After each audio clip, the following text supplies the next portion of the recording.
Victoria Ashford grabbed the hot coffee and threw it directly into Marcus Johnson's face. "You dare breathe near my blueprints!" Marcus didn't scream. The burning liquid ran down his cheeks, but he stood completely still. His hands didn't even tremble.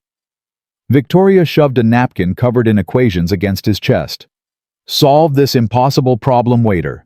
Solve it, and I'll give you everything. My company, my billions, everything."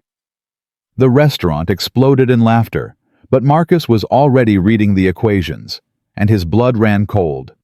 Because he had written these exact formulas, 15 years ago, in a classified laboratory. Victoria Ashford had built her empire on his stolen work, and she had no idea. Drop your city in the comments. Let's see how far this story travels. The coffee burned. Marcus felt his skin screaming, but he didn't move, didn't flinch, didn't give her the satisfaction. "Look at him." Victoria's voice rang across the Meridian's dining room. "He can't even react like a normal human being. What's wrong with you? Are you broken?" "No, ma'am." "No, ma'am." She mimicked his voice, high-pitched and mocking. "That's all you people ever say." "Yes, ma'am." "No, ma'am." "Sorry, ma'am." Like trained dogs. The diners laughed. Someone pulled out a phone to record. Marcus kept his eyes on the floor. $400 for Lily's medication. $600 for therapy. This job was all that stood between his daughter and a broken system. "Victoria, perhaps we should—" One of her investors started. "Shut up, Gerald." Victoria circled Marcus like a shark. "I want to understand something. How does someone like you wake up every morning? How do you look in the mirror knowing you'll spend your entire life serving people who actually matter?" Marcus said nothing. "Answer me." "I wake up for my daughter, ma'am." "Your daughter." Victoria laughed. God help that child. Growing up with a father who mops floors and carries plates. What kind of example is that? Something cracked inside Marcus's chest. He looked up. Their eyes met. Victoria saw something in his gaze that made her step back, just half a step. But she did step back. "Careful," Marcus said quietly. "You're talking about my child." "Is that a threat?" "No, ma'am, it's a fact. Talk about me however you want. But my daughter is off limits." The silence in the restaurant was absolute. Victoria's face flushed red. No one spoke to her like that. No one. She was Victoria Ashford. She had destroyed companies, ruined careers, made grown men cry in boardrooms. And this waiter, this nobody, was setting boundaries with her. "You think you're special?" Her voice dropped to a whisper. "You think because you can form complete sentences, you're somehow different from every other servant in this city?" She grabbed the napkin from the table, the one covered in engineering equations, the one her team had been struggling with for 2 years. "You see this?" She held it inches from his burned face. "This is the future of American aviation. This single piece of paper is worth more than everything you'll ever earn in your pathetic lifetime." Marcus looked at the equations. His heart stopped. He knew these formulas. He knew them because he had created them. 15 years ago. Project Nighthawk. Classified military research that was supposed to stay buried forever. 18 months, Victoria continued. $47 million. The greatest minds in aerospace, and nobody can solve it. She shoved the napkin against his chest, pressing it into the coffee stain spreading across his white shirt. "So here's my offer, waiter. Solve this impossible problem. Give me a working solution, and I'll hand you everything I own. My company, my properties, $32 billion. She pulled out her phone. "I'm posting this publicly. 12 million followers. Legally binding. If you solve it, you get everything." Her thumb hit the screen. "There. Done. The whole world is watching now." She smiled like a predator. "So, do we have a deal?" Marcus looked at the napkin in his hands. The error jumped out immediately. Sign convention mistake in the pressure coefficient. His own research bastardized and misunderstood by people who had stolen it without comprehending what they had. He could stay silent, walk away, keep his head down, or he could end her. The answer is 2.847. Victoria's smile froze. What did you say? Your pressure coefficient. You calculated it wrong. Marcus's voice was steady, calm, the voice of a man who had nothing left to lose. You assumed positive iteration for the boundary layer, but your Reynolds number indicates turbulent flow. You need negative iteration. The correct coefficient is 2.847. That's impossible. My team spent... Your team started with the wrong assumption. Fix the assumption, the problem solves itself. Victoria's phone buzzed. Then again. Then it wouldn't stop buzzing. What the hell? She looked at the screen. Her face went white. Victoria. Gerald the investor leaned forward. What is it? My engineering team. Her voice was barely audible. They're confirming his calculation. She looked up at Marcus. Who the hell are you? Marcus set the napkin down on the table. I'm the waiter who just solved your impossible problem, ma'am. Have a pleasant evening. He turned and walked toward the kitchen. Behind him, the restaurant erupted into chaos. Marcus didn't stop walking until he reached the alley behind the Meridian. Then his legs gave out. He collapsed against the brick wall, sliding down until he sat on the cold concrete. His face was still burning from the coffee. His hands were shaking now that no one could see them. Hey! He looked up. Maria, one of the kitchen staff, stood in the doorway with a wet towel and a cigarette. That was insane. She handed him the towel. You okay? No. Yeah, I figured. She lit her cigarette. The video's already viral. Someone posted it during the whole thing. 500,000 views in 10 minutes. Marcus pressed the cold towel against his burned face. Great. Who are you, Marcus, for real? He didn't answer. Because I've worked with you for 2 years. You never talk. You never complain. You do your job and go home. And now you're solving equations that billionaires can't figure out. I used to be someone else. What happened? Marcus thought about Angela. About the hospital bed where she spent her last 18 months. About Lily's face when they told her mommy wasn't coming home. Life happened. Maria nodded slowly. My brother was an accountant before the economy crashed in '08. Now he drives for Uber, 12 years. She took a drag of her cigarette. You're not alone, you know. Lots of us used to be someone else. Thanks, Maria. Don't thank me. Just tell me what you're going to do. What do you mean? The video, Marcus. That woman promised you $32 billion on camera. Legally binding, she said. 12 million followers watching. You think she's going to let that slide? Marcus hadn't thought that far ahead. She'll find a way out, he said. People like her always do. Maybe. Maria dropped her cigarette and crushed it under her heel. Or maybe this time she picked the wrong person to humiliate.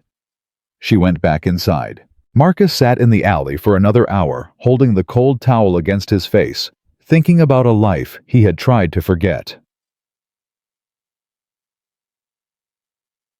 3 a.m. Marcus unlocked the door to his apartment as quietly as possible. Mrs. Chen, the elderly neighbor who watched Lily during his shifts, was asleep on the couch. The TV was still on, playing some late-night infomercial.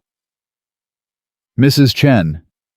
The old woman's eyes opened immediately, sharp, alert. 20 years as an ER nurse had trained her to wake up fast. Marcus, my goodness, your face. Coffee accident. That's not a coffee accident, that's a coffee attack. She stood up, peering at his burns in the dim light. Who did this to you? Doesn't matter. It matters to me. You're like a son to me, Marcus. You and Lily are the only family I have left in this city. Mrs. Chen. Was it that Ashford woman? Marcus went still. How do you know about that? The video, Marcus. It's everywhere. My daughter called me at midnight to tell me about it. She lives in California and she's seen it. Marcus closed his eyes. 40 million views. Mrs. Chen continued. And counting. You're famous now. I don't want to be famous. Too late for that. She patted his arm gently. Your daughter saw it too. Marcus's blood went cold. What? She woke up when my phone kept buzzing. She asked what was happening. I tried to hide it, but... Mrs. Chen shook her head. She's too smart, that one. She found the video on her tablet. Marcus moved toward Lily's bedroom. Marcus, wait. He opened the door. Lily was sitting up in bed. Her leg braces were propped against the nightstand. Her tablet was in her lap, paused on a frame from the video the moment Victoria threw coffee in his face. Daddy? Baby girl. Marcus sat on the edge of her bed. I'm sorry. I didn't want you to see that. She hurt you? It's nothing. Just some coffee. She called you names. She said mean things about you, about us. Marcus reached out and took her hand. People say mean things sometimes, sweetheart. It doesn't make them true. I know they're not true. Lily's eyes were fierce, angry in a way he had never seen from his gentle daughter. You're the smartest person in the world. Mama always said so. And you proved it. You solved the problem that nobody else could solve. Lily. Daddy. I need to ask you something. Anything, baby. Why did you stop being a scientist? The question hit him harder than Victoria's coffee. Because your mama got sick, he said finally. And taking care of her, and then taking care of you, that became more important than anything else. But Mama's gone now, and I'm okay. Lily squeezed his hand. I know you stay in this job because of me. Because of my medicine and my therapy. But Daddy, I don't want you to be unhappy anymore. I'm not unhappy. You're lying. Tears were forming in her eyes. I hear you at night, when you think I'm asleep. You cry, Daddy. You look at old pictures and you cry. Marcus couldn't speak. Mama used to tell me stories, Lily continued, about when you worked in the laboratory. She said your eyes would light up when you talked about your work. She said you looked like a kid on Christmas morning. She reached up and touched his burned face. Your eyes don't light up anymore, Daddy. They haven't since Mama died. Marcus pulled his daughter into his arms. He held her tight, feeling her small body against his chest, feeling the leg braces that she had worn since she was 3 years old. When did you get so wise? He whispered. I learned from you and Mama. Lily, what are you asking me to do? She pulled back and looked at him with Angela's eyes, the same determination, the same fierce love. Fight back. It's not that simple. Yes, it is. Her voice was strong, certain. That woman hurt you in front of the whole world. She made a promise in front of the whole world. Now make her keep it. She'll find lawyers, loopholes. People like her don't lose. Then be the first one to beat her. Lily grabbed his hand. Daddy, you're not just some waiter. You're Dr. Marcus Johnson. You worked on secret airplanes. You solved problems that nobody else could solve. That's who you really are. How do you know about that? Mama told me. Before she died, she told me everything. She said if you ever forgot who you were, I should remind you.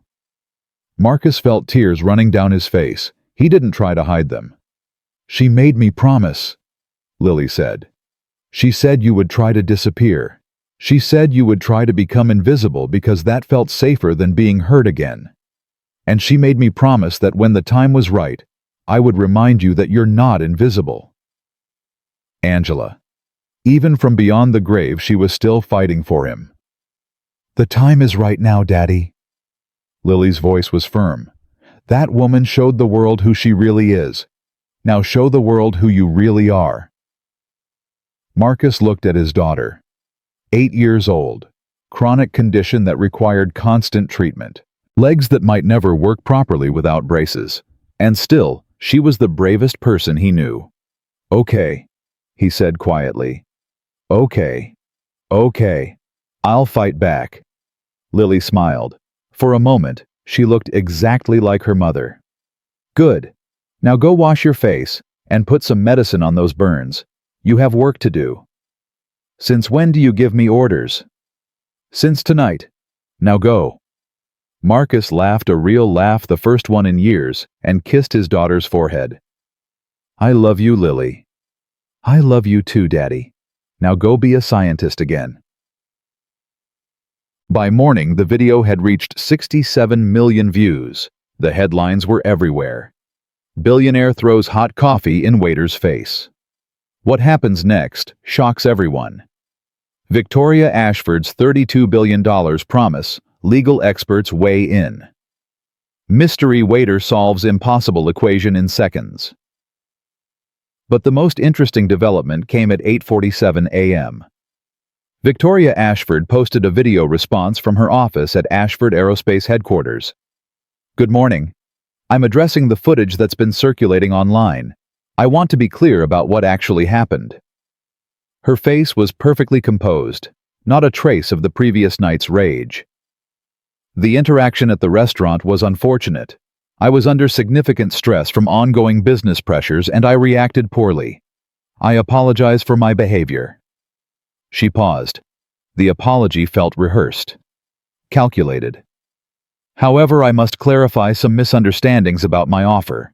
While the gentleman correctly identified a numerical calculation, that does not constitute solving the Ashford aerodynamic paradox. A complete solution requires peer review, theoretical framework, and practical implementation testing." Her smile was thin. "My original offer stands for anyone who can truly solve the paradox in its entirety. To prove this isn't just talk, I'm inviting any interested party to compete in next month's Global Innovation Challenge. $100 million prize pool, open to everyone." She leaned toward the camera. "Including, of course, the gentleman from last night.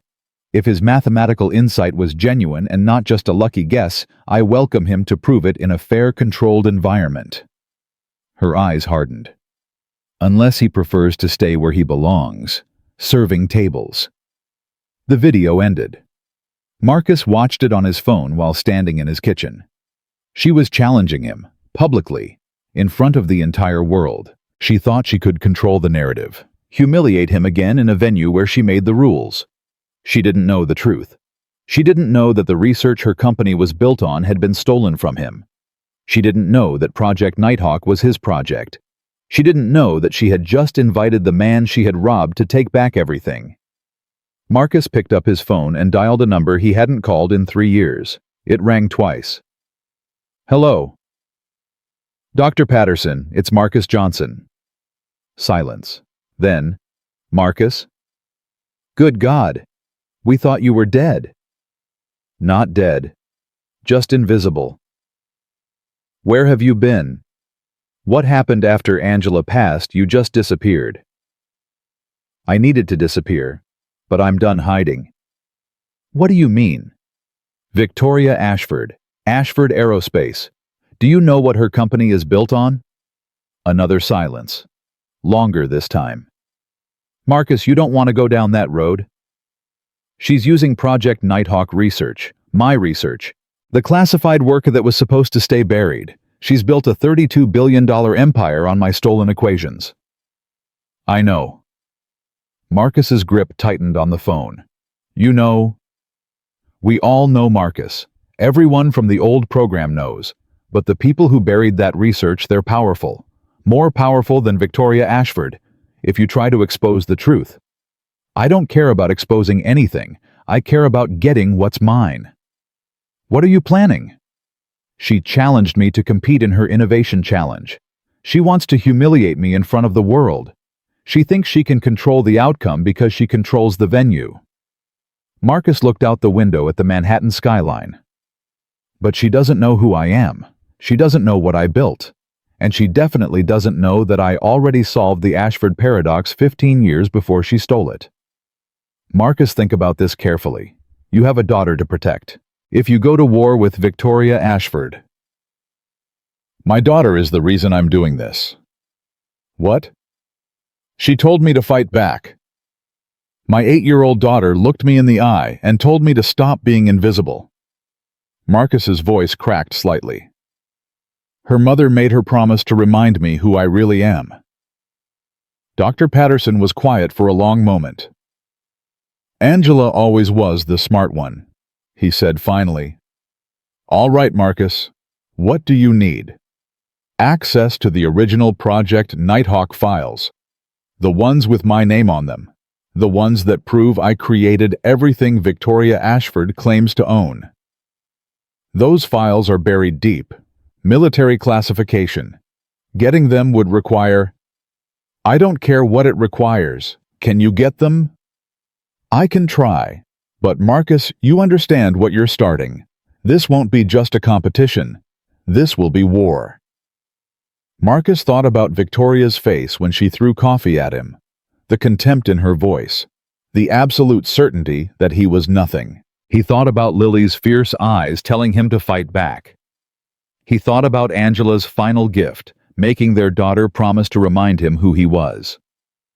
Good, Marcus said. Good. I've been invisible for 3 years. I've been broken, defeated. I let myself become exactly what people like Victoria Ashford expected me to be, a servant who knows his place. He turned away from the window. But that's over now. She wanted a fight. She's going to get one.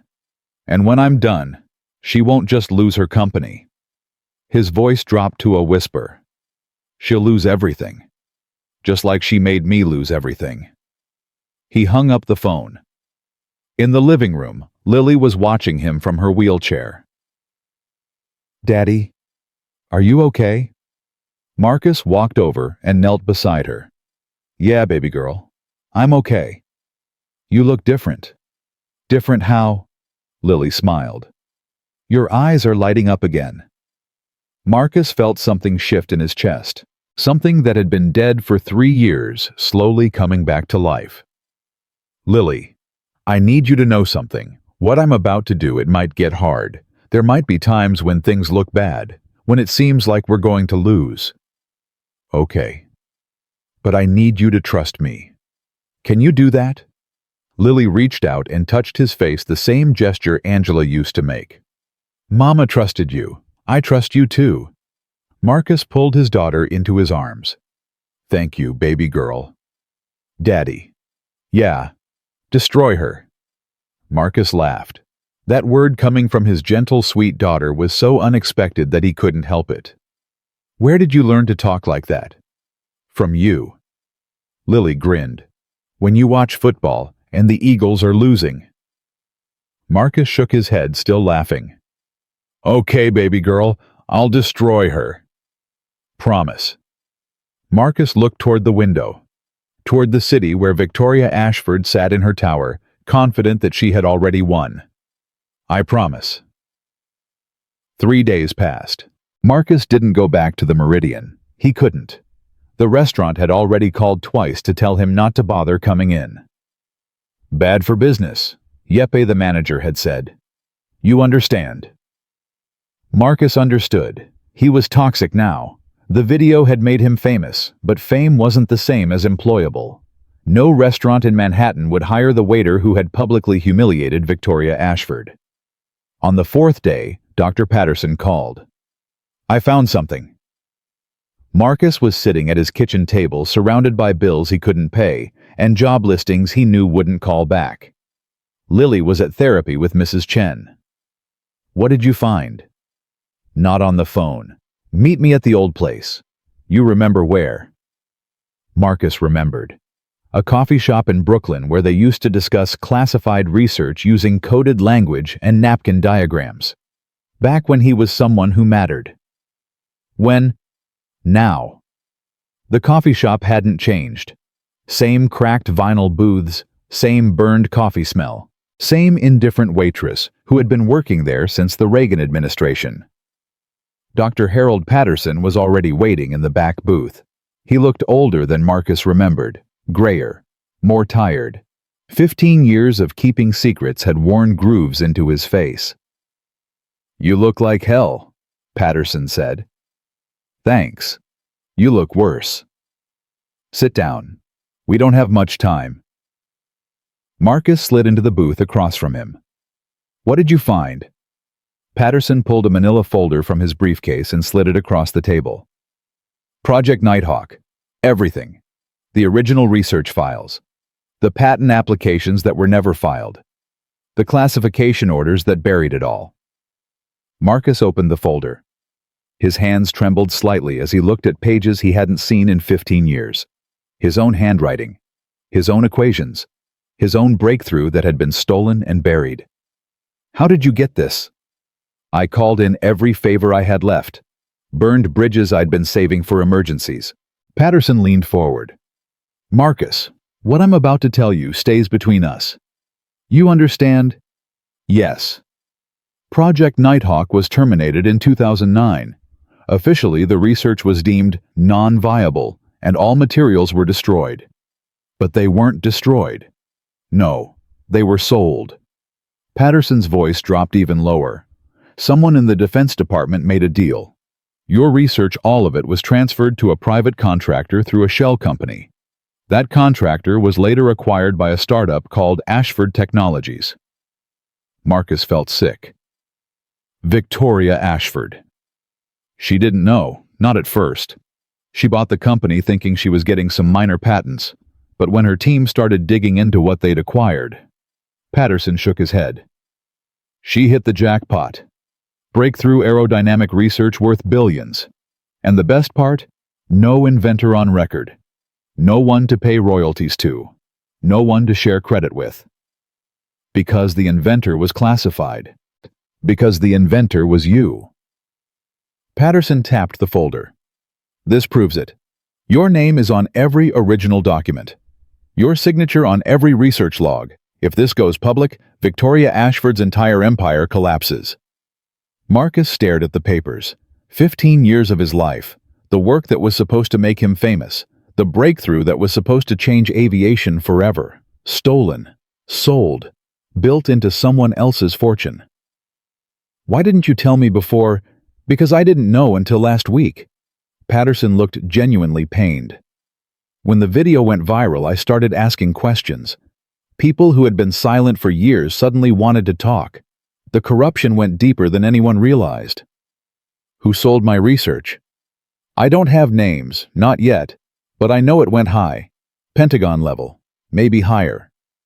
Marcus closed the folder. What do I do with this? That depends. What do you want? I want what's mine. Then you have two options. Patterson held up one finger. Option 1. Take this to the press. Expose Victoria Ashford as a fraud. Watch her empire burn. You'll probably get a settlement, maybe a few million if you're lucky. But the people who actually sold your research, they'll bury you. You'll spend the rest of your life fighting lawsuits you can't afford. And option 2. Patterson held up a second finger. Option 2, beat her at her own game. Enter the Global Innovation Challenge. Solve problems she thinks are impossible. Win so publicly and so completely that she can't deny your genius. Then, when the world is watching, reveal what she stole. That's insane. That's justice. Patterson leaned back. Victoria Ashford built her reputation on being the smartest person in the room. Take that away from her, and she has nothing. The money, the power, the influence, all of it depends on people believing she's a genius. Prove she's a fraud, and she falls. Marcus thought about the video. Victoria's face when she realized he was right. The shock, the fear. She's not stupid, he said. If I enter the competition, she'll dig into my background. She'll find out who I am. Maybe. Or maybe she's too arrogant to look. Patterson smiled grimly. People like Victoria Ashford have a blind spot. They can't imagine that someone they consider beneath them could be a real threat. She threw coffee in your face, Marcus. She thinks you're nothing. Use that. And if she does find out, then you have the folder. Release it. Burn everything down. Patterson stood up. The choice is yours. But Marcus, don't wait too long. The registration deadline for the Innovation Challenge is in 5 days. He dropped a business card on the table. Call me when you decide. Then he was gone. Marcus sat alone in the booth staring at the folder that could destroy Victoria Ashford. The folder that proved everything she had was built on his stolen genius. 5 days to decide. 5 days to choose between safety and war. That night, Marcus couldn't sleep. He sat at the kitchen table with the folder open in front of him, reading the same pages over and over. His research, his breakthrough, his life's work reduced to corporate assets in someone else's portfolio. "Daddy?" He looked up. Lily was standing in the doorway, leaning on her crutches. "Baby girl, you should be asleep."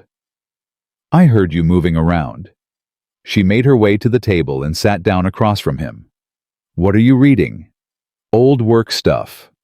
From when you were a scientist." "Yeah." Marcus closed the folder. "From when I was a scientist." Lily was quiet for a moment. Then, "Mrs. Chen told me something today." "What did she tell you?" "She said when Mama was sick, you sold everything to pay for her doctors, your house, your car, your retirement money." Marcus felt his throat tighten. "Mrs. Chen talks too much." "She said you never complained, not once. Even when you lost everything, you just kept working, kept fighting." Lily's eyes were wet. "Why didn't you ever tell me?" "Because it doesn't matter, sweetheart. What matters is that we're here, together. That's all that matters." "But you gave up your whole life. For Mama. For me." "I didn't give up anything." Marcus reached across the table and took her hand. "I got everything that matters. I got to be with your mother until the end. I got to raise you. I got to watch you grow into this incredible, brave, stubborn little person. That's not giving up. That's winning." Lily wiped her eyes. "Daddy, I want to ask you something, and I want you to tell me the truth."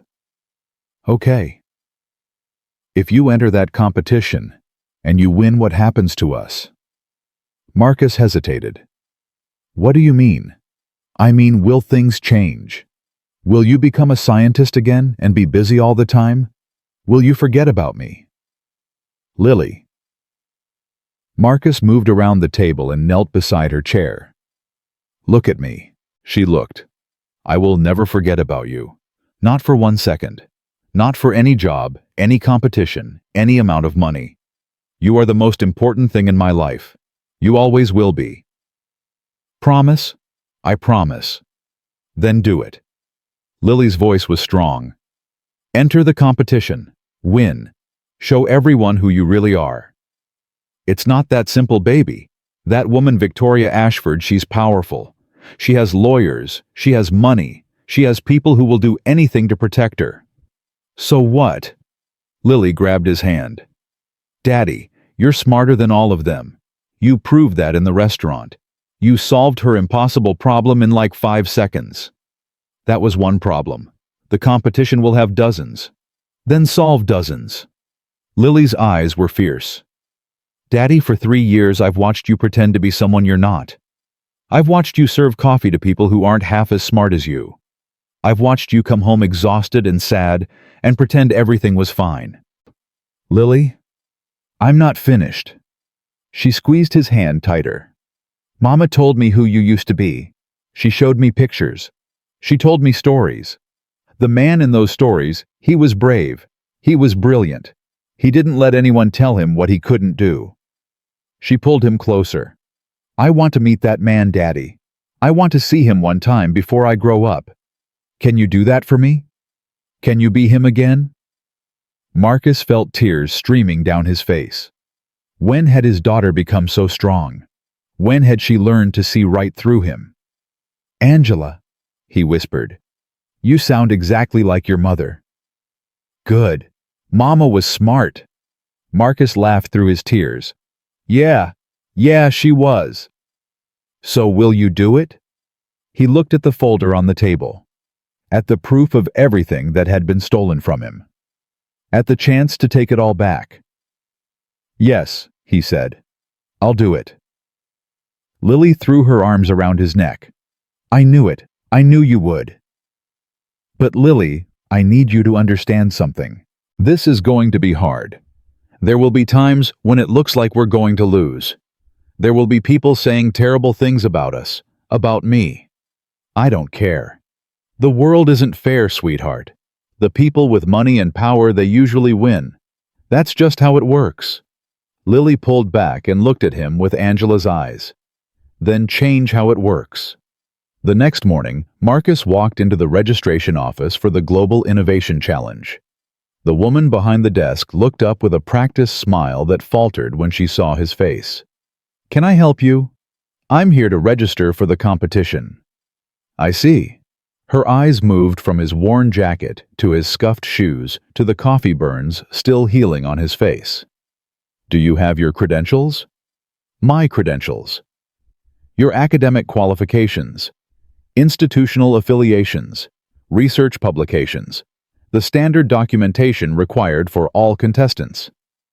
Marcus had expected this. "I have a PhD in aerospace engineering from Stanford. My thesis was on fluid dynamics and boundary layer theory." "And your current affiliation?" "I'm not currently affiliated with any institution." The woman's smile became strained. "Sir, the Global Innovation Challenge is a professional competition. Our contestants are typically employed by major universities, research institutions, or technology companies. The rules say the competition is open to everyone." "Technically, yes, but then I'd like to register." The woman hesitated. Then she pulled out a form and slid it across the desk. "Name, Marcus Johnson. Current occupation." Marcus paused. He could lie, make up some consulting firm or research position, protect himself from the embarrassment of the truth. But Lily's words echoed in his head. "Show everyone who you really are." "Waiter," he said. "I'm a waiter." The woman looked up sharply. Recognition dawned in her eyes. She had seen the video. Everyone had seen the video. "You're him, the one from the restaurant." "Yes." "The one who—" She trailed off, gesturing vaguely at his face. "The one who got coffee thrown at him." "Yes." The woman was quiet for a long moment. Then, unexpectedly, she smiled. A real smile this time. "Good for you," she said quietly. "I saw what she did to you. It was disgusting." "Thank you." "My brother is a janitor at Goldman Sachs. He has a master's degree in chemistry. Nobody cares." She picked up her pen. "Let's get you registered." 20 minutes later, Marcus walked out with a confirmation number and a competitor badge. He was officially entered in the Global Innovation Challenge. Now he just had to survive it. The news broke within hours. Coffee shop waiter enters $100 million competition. Viral video star challenges. Victoria Ashford on her home turf. David versus Goliath, unknown mathematician, to face world's greatest minds. The internet exploded. Half the comments called him brave. The other half called him insane. "This guy has no chance. Victoria Ashford has been winning this competition for 15 years. Did you see the video? He solved her equation in like 10 seconds. Maybe he's actually legit." "He's a waiter. You think a waiter can compete with PhDs from MIT and Stanford?" "He has a PhD from Stanford, idiot. Read the article." "If that's true, why is he serving coffee?" "Because this country is broken, that's why." Marcus ignored the noise. He had 3 weeks until the competition. 3 weeks to prepare for the fight of his life. But he wasn't alone. On the second day, his phone rang. "Is this Marcus Johnson?" "Who's asking?" "My name is David Chen. I'm a professor of applied mathematics at Columbia. I saw your registration for the Innovation Challenge." Marcus's grip tightened on the phone. "If you're calling to tell me I don't belong there, save your breath." "Actually, I'm calling to offer my help." "What?" I saw the video, Dr. Johnson. I recognized the equations you solved. That wasn't luck. That was genuine expertise in aerodynamic theory.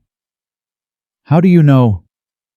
Because I spent 2 years trying to solve the same problem for a consulting contract with Ashford Aerospace. I failed. You succeeded in 30 seconds. Chen's voice was warm. I want to know how you did it. Why should I tell you? Because you're going to need allies. Victoria Ashford doesn't lose. She has teams of mathematicians preparing challenges specifically designed to humiliate you. If you go in there alone, you'll be torn apart. Marcus was silent. I'm not asking for money, Chen continued. I'm not asking for credit. I just want to help someone take down a person who has been bullying this industry for too long. Why do you care? Chen laughed bitterly. Because Victoria Ashford destroyed my brother's company. He invented a navigation algorithm that her team reverse-engineered. When he sued, her lawyers buried him in paperwork until he went bankrupt. He killed himself 2 years ago. The words hit Marcus like a punch. I'm sorry. Don't be sorry. Be ready. Chen's voice hardened. Help me destroy her. Not for money, not for glory. For everyone she's ever crushed under her heel. Marcus thought about Angela, about the bills that had drained everything they had, about the years of serving people who thought they were better than him. Okay, he said. I'm in. David Chen arrived at Marcus's apartment that evening with 2 boxes of research materials and a laptop covered in mathematical stickers. Cozy place, he said, looking around the cramped living room. It's home. Daddy. Lily appeared in the hallway, leaning on her crutches. Who's this? Chen's face softened immediately. You must be Lily. Your father told me about you. He did. He said you were the one who convinced him to fight back. Chen knelt down to her level. That was very brave of you. Lily looked at Marcus. Daddy, is this man going to help you win? He's going to try. Good. Lily studied Chen carefully. Are you smart? Lily, Marcus said. Chen laughed. It's a fair question. Yes, Lily. I'm smart. Not as smart as your father, but smart enough to be useful. Lily nodded seriously. Okay, you can stay. She turned and made her way back toward her room. But if you hurt my daddy, I'll find you. Chen watched her go with an expression of pure delight. I like her. She's her mother's daughter. I can tell. Chen stood up and opened his laptop. Now let's talk strategy. Victoria Ashford has won the Innovation Challenge 15 years in a row. You want to know how? I assume she's good at mathematics. She's adequate at mathematics. What she's good at is cheating. Marcus's eyebrows rose. Cheating. Not directly. She never breaks the rules because she writes the rules. Chen pulled up a document. The Innovation Challenge has 3 rounds. Round 1 is elimination simple problems that weed out the amateurs. Round 2 is specialization advanced problems in specific fields. Round 3 is the grand finale, a single impossible problem that no one has ever solved. Sounds straightforward. It's not. Victoria controls the selection committee. She knows which problems will be presented before anyone else. She can prepare her solutions in advance while everyone else works from scratch. That's cheating. That's business. Chen smiled grimly. But here's where it gets interesting. The problems in rounds 1 and 2 are selected from a database. I have a copy of that database. How? My brother. Before he died, he was on the selection committee. He kept records of everything. Chen turned the laptop toward Marcus. 247 problems. Every single one that could appear in the first 2 rounds. Marcus stared at the screen. If I memorize these, you'll be as prepared as Victoria is. For the first time in 15 years, someone will be competing on equal ground. What about round 3? Chen's smile faded. Round 3 is different. Victoria personally selects the final problem. It's always something that seems impossible, something that stumps everyone. But it's not impossible. No, it's something she's already solved. She watches everyone fail, then swoops in at the end with the answer. The crowd goes wild. She looks like a genius. Chen shook his head. It's theater. Carefully orchestrated theater. Marcus thought about the napkin in the restaurant. The equations that Victoria's team had struggled with for 2 years.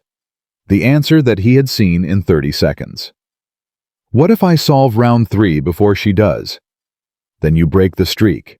You prove she's not the genius everyone thinks she is. Chen stopped. Wait, are you saying you think you can actually solve her impossible problem? I'm saying I already did, 15 years ago. Chen's face went pale. What are you talking about?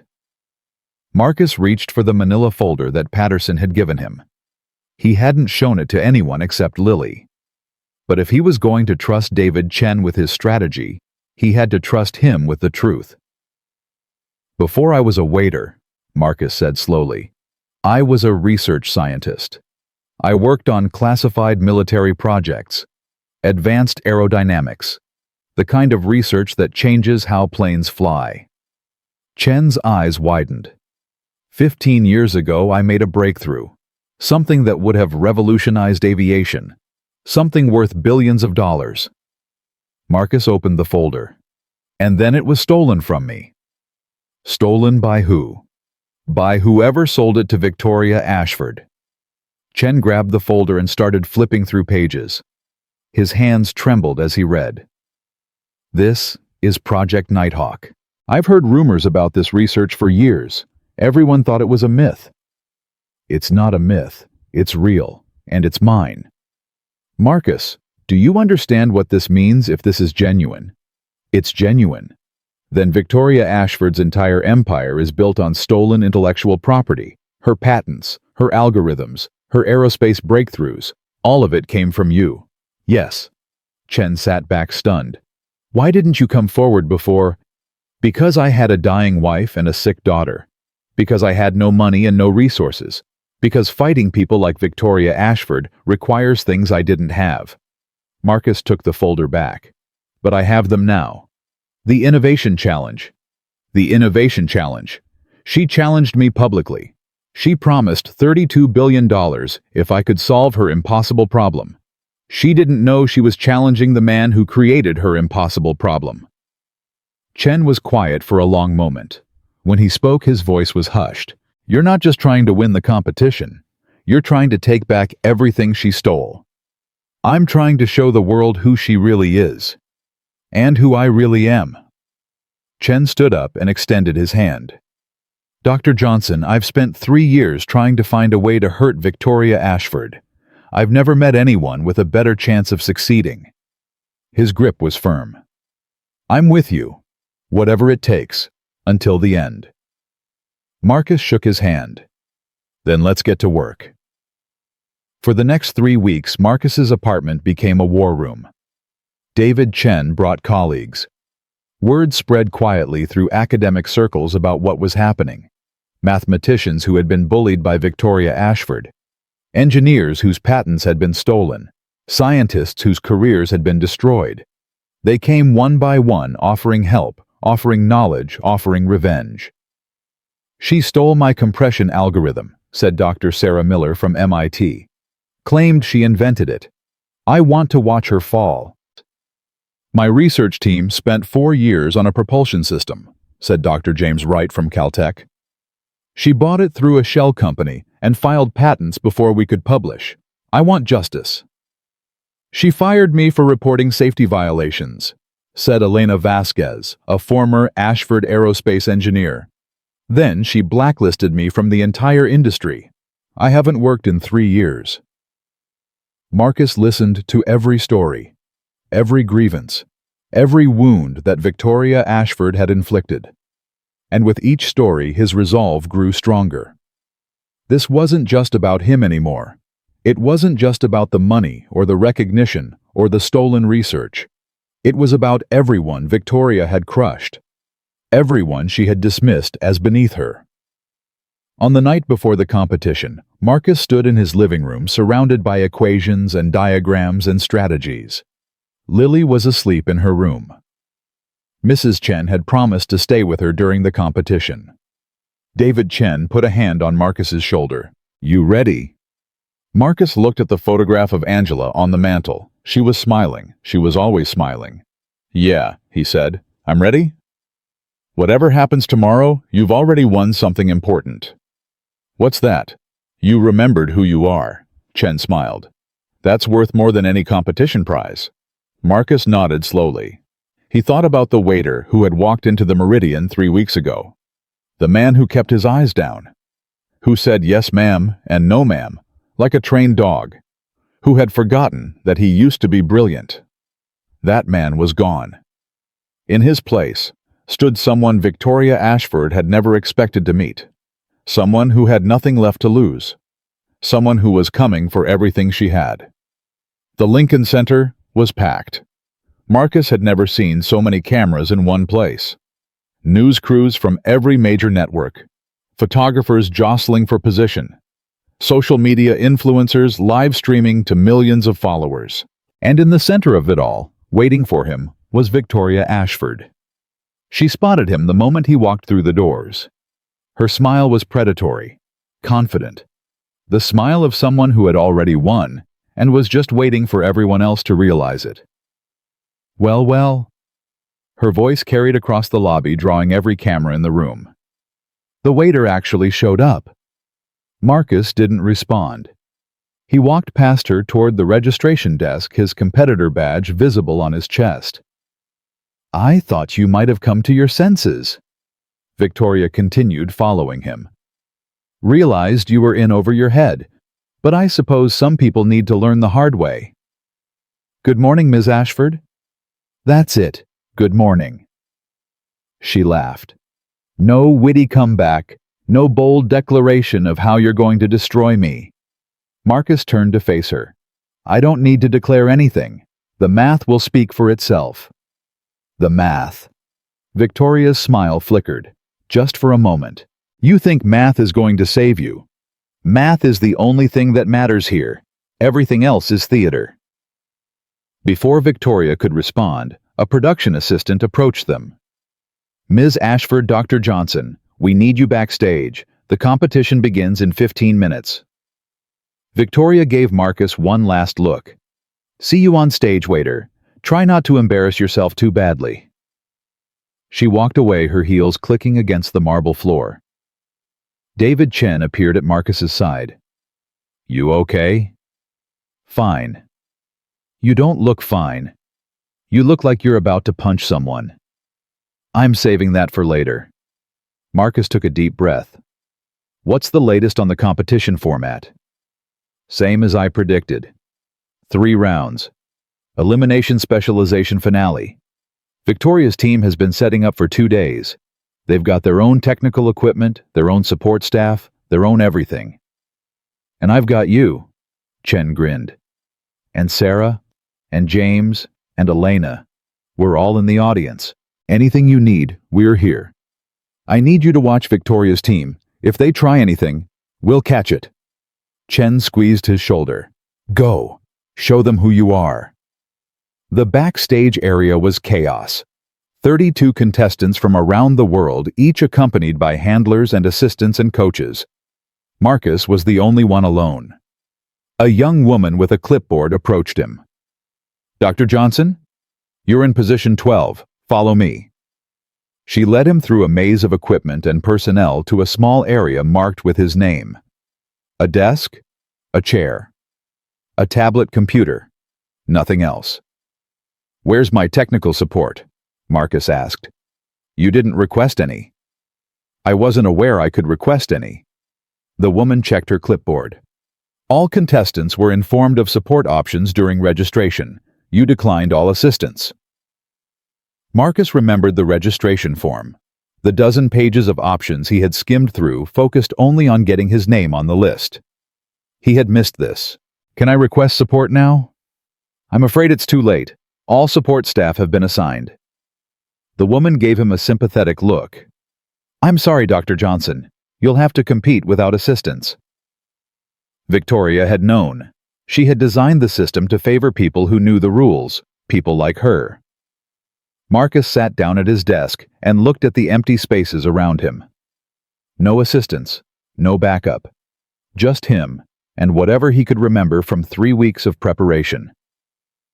32 contestants enter, the woman said. 8 advance to round 2, 2 advance to the finale, 1 winner. I know the format. Good luck, Dr. Johnson. You're going to need it. The competition began at exactly 9 a.m. Dr. Sarah Carter took the stage, the same woman who had verified Marcus's calculation at the restaurant. She had been brought in as an independent judge, someone outside Victoria's control. Ladies and gentlemen, welcome to the 15th Annual Global Innovation Challenge. Tonight, the world's greatest mathematical minds will compete for $100 million in prizes. The audience applauded. The cameras rolled. Round 1 is elimination. 32 contestants will face 10 problems of increasing difficulty. The 8 highest scorers advance to round 2. Time limit 60 minutes. Contestants, are you ready? A murmur of assent rippled through the stage. Then let us begin. The first problem appeared on Marcus's tablet. Basic calculus. Something he could have solved in his sleep. He finished in 30 seconds. The second problem. Linear algebra. Another 30 seconds. The third. The fourth. The fifth. Each one fell like dominoes. Around him, other contestants were struggling. Some stared at their screens with furrowed brows. Others scribbled frantically on scratch paper. One woman was already crying. Marcus didn't notice any of them. He was in the zone now. That place where numbers became music and equations became poetry. The place Angela used to call his beautiful brain. Problem 6. Differential equations, 45 seconds. Problem 7. Topology, 1 minute. Problem 8. Number theory, 90 seconds. The difficulty was increasing, but Marcus was keeping pace. The years of serving coffee hadn't erased his training. They had sharpened it. Every night spent scribbling equations on napkins. Every morning spent solving problems in his head while he walked to work. Every moment of his hidden life as a mathematician now paying dividends. Problem 9. Advanced probability theory. 2 minutes. Problem 10. Quantum mechanics applications. 3 minutes. Marcus set down his stylus and looked at the clock. 18 minutes remaining. He had finished the entire round in 42 minutes. Around him, most contestants were still working on problem 6 or 7. He looked across the stage to where Victoria sat with her team of assistants. She was watching him with an expression he couldn't read. Not quite fear, not quite anger. Something in between. She had expected him to fail by now. When time was called, the scores appeared on the main screen. Marcus Johnson, 100%. Victoria Ashford, 98%. Dr. Heinrich Müller, Germany, 95%. Dr. Yuki Tanaka, Japan, 94%. Dr. Robert Singh, UK, 92%. Dr. Maria Santos, Brazil, 91%. Dr. Chen Wei, China, 89%. Dr. Ahmed Hassan, Egypt, 87%. The audience gasped. Marcus had beaten Victoria, in her own competition, on her own turf. Dr. Carter announced the results with barely concealed surprise. 8 contestants advanced to round 2. Dr. Johnson leads with a perfect score. We will take a 30-minute break before continuing. The break was chaos. Reporters swarmed Marcus the moment he stepped off stage. Dr. Johnson, how does it feel to beat Victoria Ashford? Dr. Johnson, where did you learn mathematics? Dr. Johnson, is it true you were a waiter 3 weeks ago? Marcus pushed through the crowd without answering. He needed air. He needed space. He needed to think. David Chen found him in a back hallway, leaning against the wall with his eyes closed. That was incredible, Chen said. A perfect score. No one has ever gotten a perfect score in round 1. It's not enough. What do you mean you're winning? Round 1 was a warm-up. Victoria let me win because she knows round 2 is where it matters. Marcus opened his eyes. She's been studying my work. She knows my specialty is aerodynamics. She'll make sure round 2 doesn't have any aerodynamics problems. How can she do that? The problems are supposed to be randomly selected. Nothing is random in Victoria's world. Marcus straightened up. What's the format for round 2? 8 contestants, each assigned a different specialization. You solve problems in your assigned field while everyone else watches. Best 4 scores advance. Who assigns the specializations? Chen's face fell. The selection committee. Which Victoria controls. Yes. Marcus nodded slowly. She's going to give me the hardest field. Something outside my expertise. Something designed to make me fail publicly. Then what do we do? We hope the 3 weeks of preparation were enough. Marcus looked toward the stage. And we pray that I'm still the best mathematician in this building. Round 2 began with an announcement that made Marcus's blood run cold. Dr. Johnson. Dr. Carter read from her tablet. You have been assigned the specialization of biological mathematics. Biological mathematics. The study of mathematical models in living systems. Population dynamics. Epidemic modeling. Genetic algorithms. Fields Marcus had barely touched in his entire career. Victoria was smiling. She knew. She had planned this from the beginning. Dr. Johnson, you will have 45 minutes to solve 5 problems in biological mathematics. Your score will determine whether you advance to the finale. Do you understand? I understand. Then please take your position at the central stage. Marcus walked to the spotlight alone. No assistance, no support. Just him against problems designed specifically to destroy him. The first problem appeared on the giant screen behind him. Model the spread of a novel pathogen through a population of 10 million, accounting for variable transmission rates, immunity decay, and geographic clustering. Provide the differential equations and predict the infection peak within 5% accuracy. The audience murmured. This wasn't a standard competition problem. This was doctoral thesis material. Marcus stared at the screen.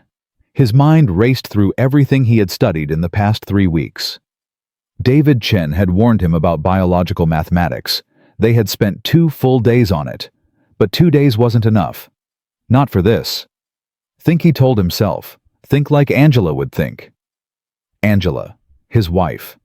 The woman who had believed in him when no one else did. She had been a nurse before she got sick. She had talked about epidemics constantly, about how diseases spread, about the math behind infection curves.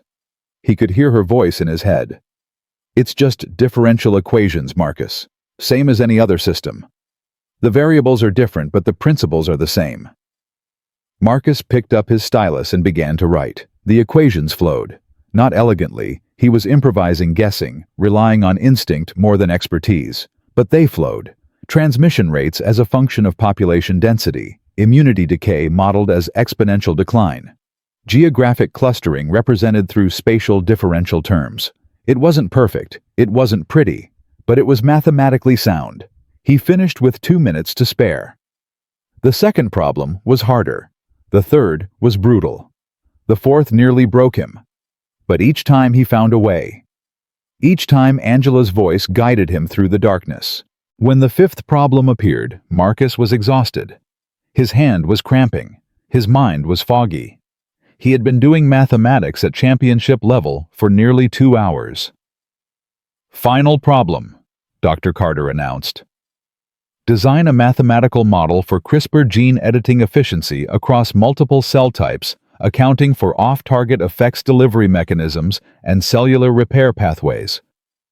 This wasn't mathematics. This was biochemistry. This was genetic engineering. This was completely outside anything he had ever studied. Marcus stared at the screen. The numbers swam before his eyes. He had nothing. In the audience, David Chen was on his feet. Sarah Miller had her hands over her mouth. Everyone who had believed in Marcus was watching their hope die in real time. Victoria leaned back in her seat, satisfaction written across her face. "Time begins now," Dr. Carter said. Marcus didn't move. 1 minute passed, 2 minutes, 3. The audience began to whisper. The cameras zoomed in on his frozen face. "He's done," someone said loudly. "He's completely lost." Victoria stood up. "Dr. Carter, perhaps we should sit down." The voice was Marcus's, strong, certain. Nothing like the defeated man everyone expected. "I'm sorry." Victoria turned to face him. "I said sit down. I'm not finished." Marcus looked at the screen again. But this time he wasn't seeing the problem. He was seeing through it. CRISPR efficiency. Off-target effects. Delivery mechanisms. These weren't biological concepts. They were engineering concepts. The same concepts he had used in aerospace research. The same principles that governed fluid dynamics and material stress and system optimization. The cells weren't cells. They were aircraft components. The gene editing wasn't biology. It was precision manufacturing. The off-target effects weren't genetic. They were tolerances and error margins. It was the same math, just wearing different clothes. Marcus began to write. The equations that flowed from his stylus weren't biological at all. They were aerodynamic coefficients repurposed. Boundary layer theory translated. Fluid dynamics transformed. The audience watched in stunned silence as he filled the screen with mathematics that shouldn't have worked, but did. When he finished with 30 seconds remaining, he turned to face Victoria. "Your problem," he said calmly, "wasn't about biology. It was about testing whether a mathematician could think beyond his specialty, whether someone could see that all complex systems follow similar rules." He set down his stylus. "The answer is yes, they can." Dr. Carter verified his solution on her tablet. Her eyes widened. "The mathematics is unconventional," she said carefully. "But it's correct." Dr. Johnson advances to the finale.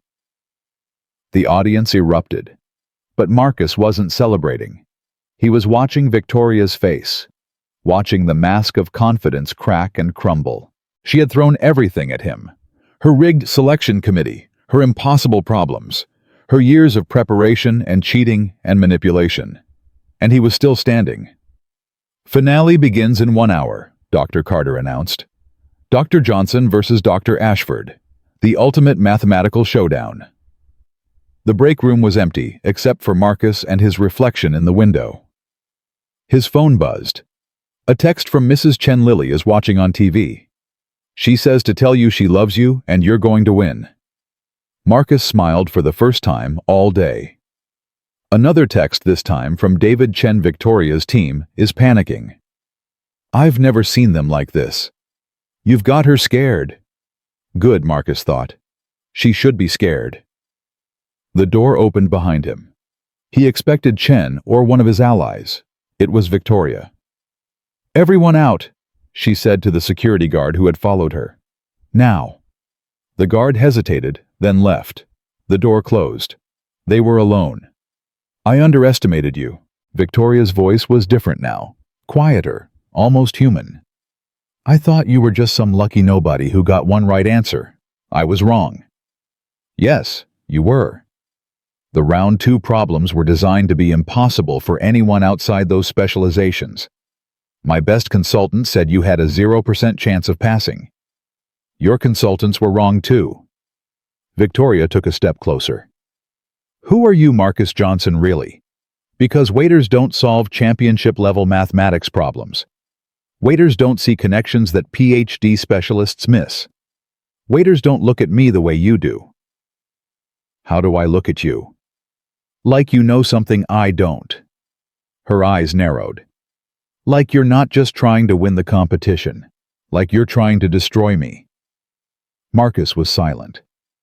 "Tell me the truth," Victoria said. Whatever this is about, whatever grudge you're carrying, tell me, before we go out there and finish this. Marcus considered lying, considered keeping his secret until the perfect moment. But something in Victoria's voice stopped him, something that sounded almost like genuine curiosity, almost like fear. 15 years ago, he said slowly, I worked on a classified military research project called Nighthawk. Advanced aerodynamics, revolutionary propulsion systems, work that would have changed aviation forever. Victoria's face showed nothing, but her hands trembled slightly. The project was terminated. The research was classified. I was told everything would be destroyed. Marcus. But it wasn't destroyed. It was sold. To a private contractor. To a shell company. To you. The silence stretched between them like a wire about to snap. You built your empire on my research, Victoria. Every patent, every algorithm, every breakthrough that made you a billionaire. You stole it from me. That's not true. I have the documentation. Original files with my name on every page. Proof that everything Ashford Aerospace is built on belongs to me. Victoria's composure finally cracked. I didn't steal anything. I bought that research legally. The ownership was clear. The ownership was fraudulent. Someone in the Defense Department sold classified military research to the private sector. They erased my name. They buried my contribution.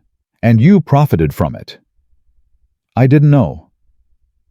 Maybe not at first, but you know now. Marcus stepped closer. The question is, what are you going to do about it? Victoria's face cycled through a dozen emotions.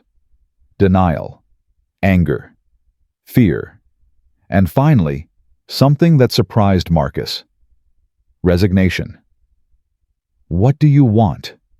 She asked quietly. Money. Recognition. My public confession. I want what you promised. On video, in front of 12 million followers. Marcus's voice hardened. Solve my impossible problem, you said, and I'll give you everything. That was legally binding. Your words, your terms. He held her gaze. I'm going to win this finale, Victoria, and when I do, you're going to honor your promise. Every penny, every property, every share of stock. You're insane. That's $32 billion. That's what you wagered. Did you think there would be no consequences? Victoria laughed. A bitter, broken sound. You know what the funny thing is? I actually started to respect you today. Watching you solve those problems. Watching you refuse to give up. I thought maybe this man isn't my enemy. Maybe we could work together. You threw hot coffee in my face. You called me an animal. You said my daughter would be better off without me. Victoria flinched. I was angry. I didn't mean... You meant every word. Just like you meant every cruel thing you've ever said to every person you considered beneath you. Marcus shook his head. This isn't about working together, Victoria. This is about accountability. Something you've never faced in your entire privileged life. The door opened. The production assistant appeared. Ms. Ashford, Dr. Johnson. The finale begins in 5 minutes. Victoria looked at Marcus one last time. The mask was back in place. The CEO, the billionaire, the woman who never lost. See you on stage, she said. May the best mathematician win. She walked out. Marcus stayed behind for a moment, gathering himself. The finale was about to begin. The biggest mathematical challenge of his life, and he was ready. The finale stage was arranged for maximum drama. 2 desks facing each other. 2 giant screens, 2 spotlights, 100 million viewers watching around the world. Dr. Carter stood between them holding a sealed envelope. Ladies and gentlemen, this is it. The finale of the 15th Annual Global Innovation Challenge. Dr. Marcus Johnson versus Dr. Victoria Ashford. Winner takes all. The audience was silent.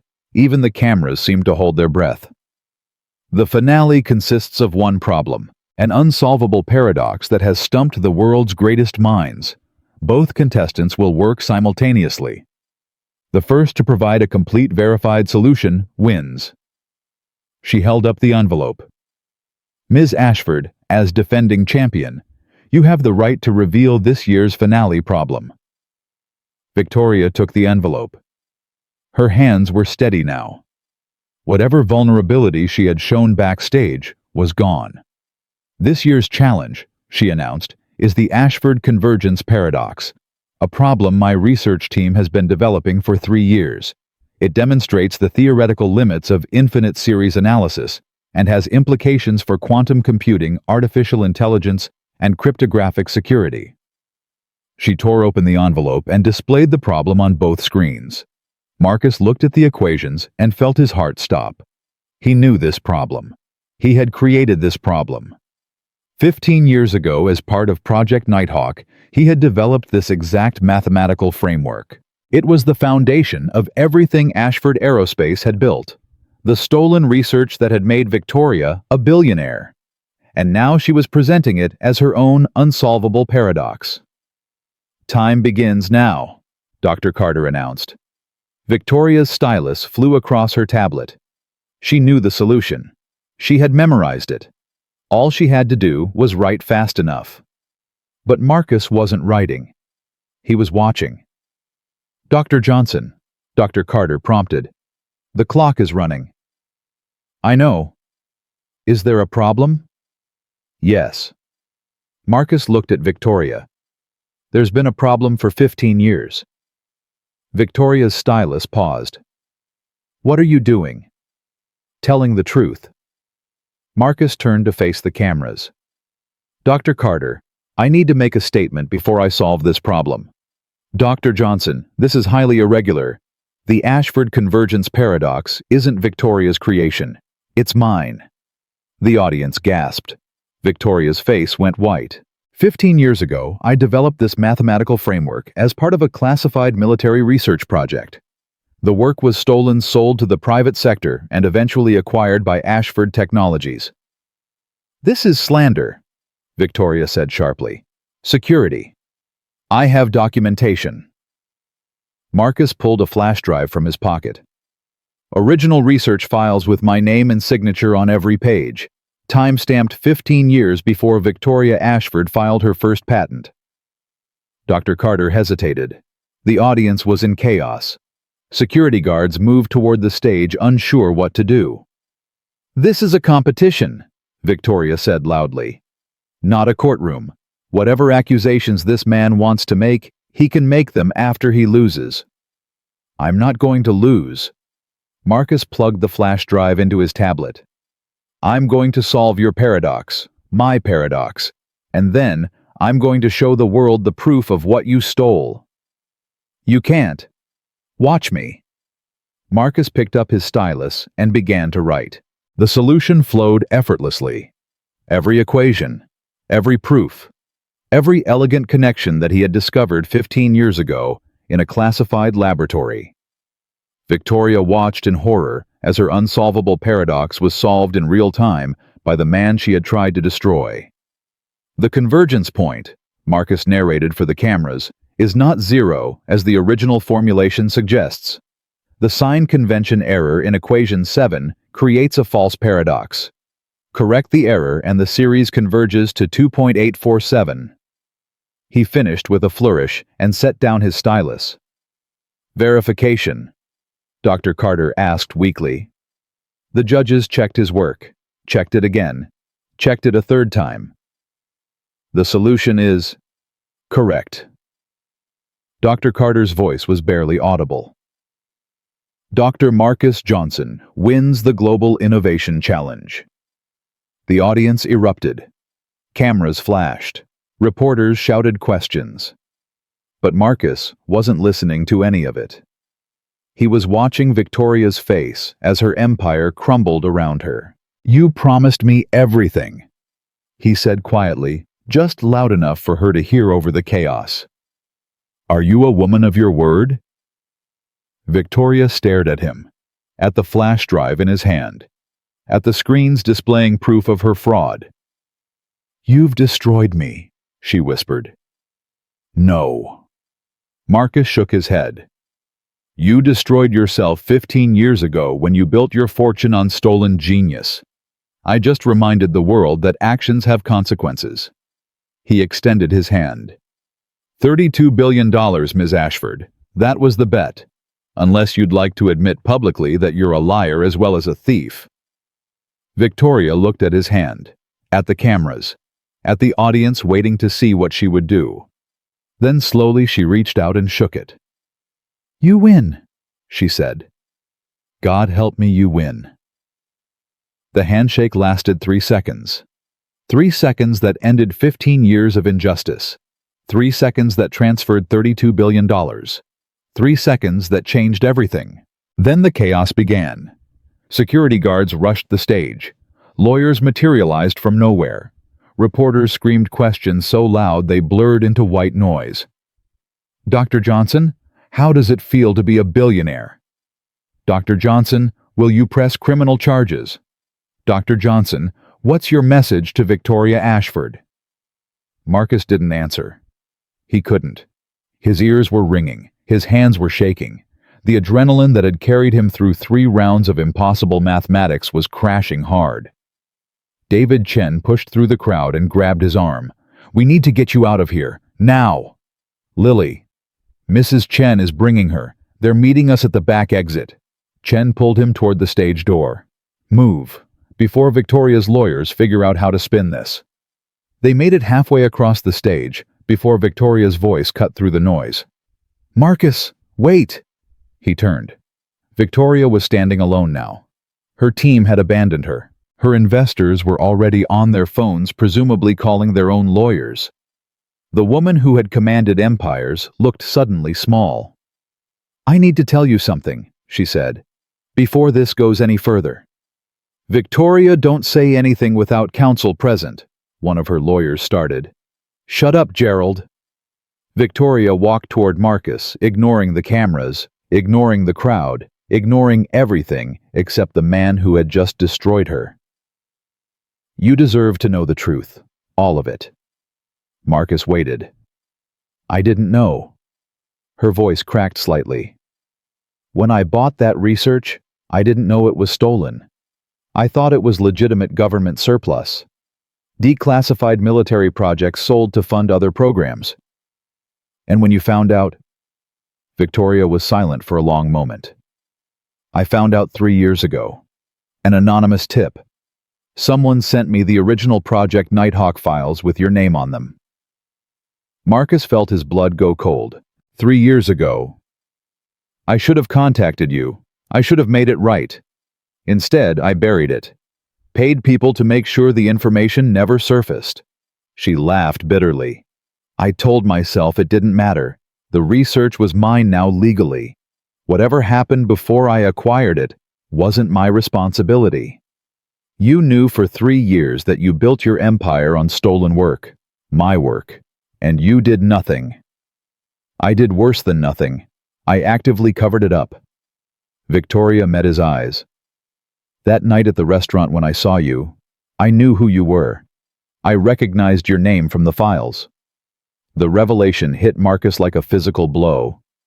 You knew who I was when you threw coffee in my face. I panicked. I thought if I humiliated you badly enough, you'd disappear.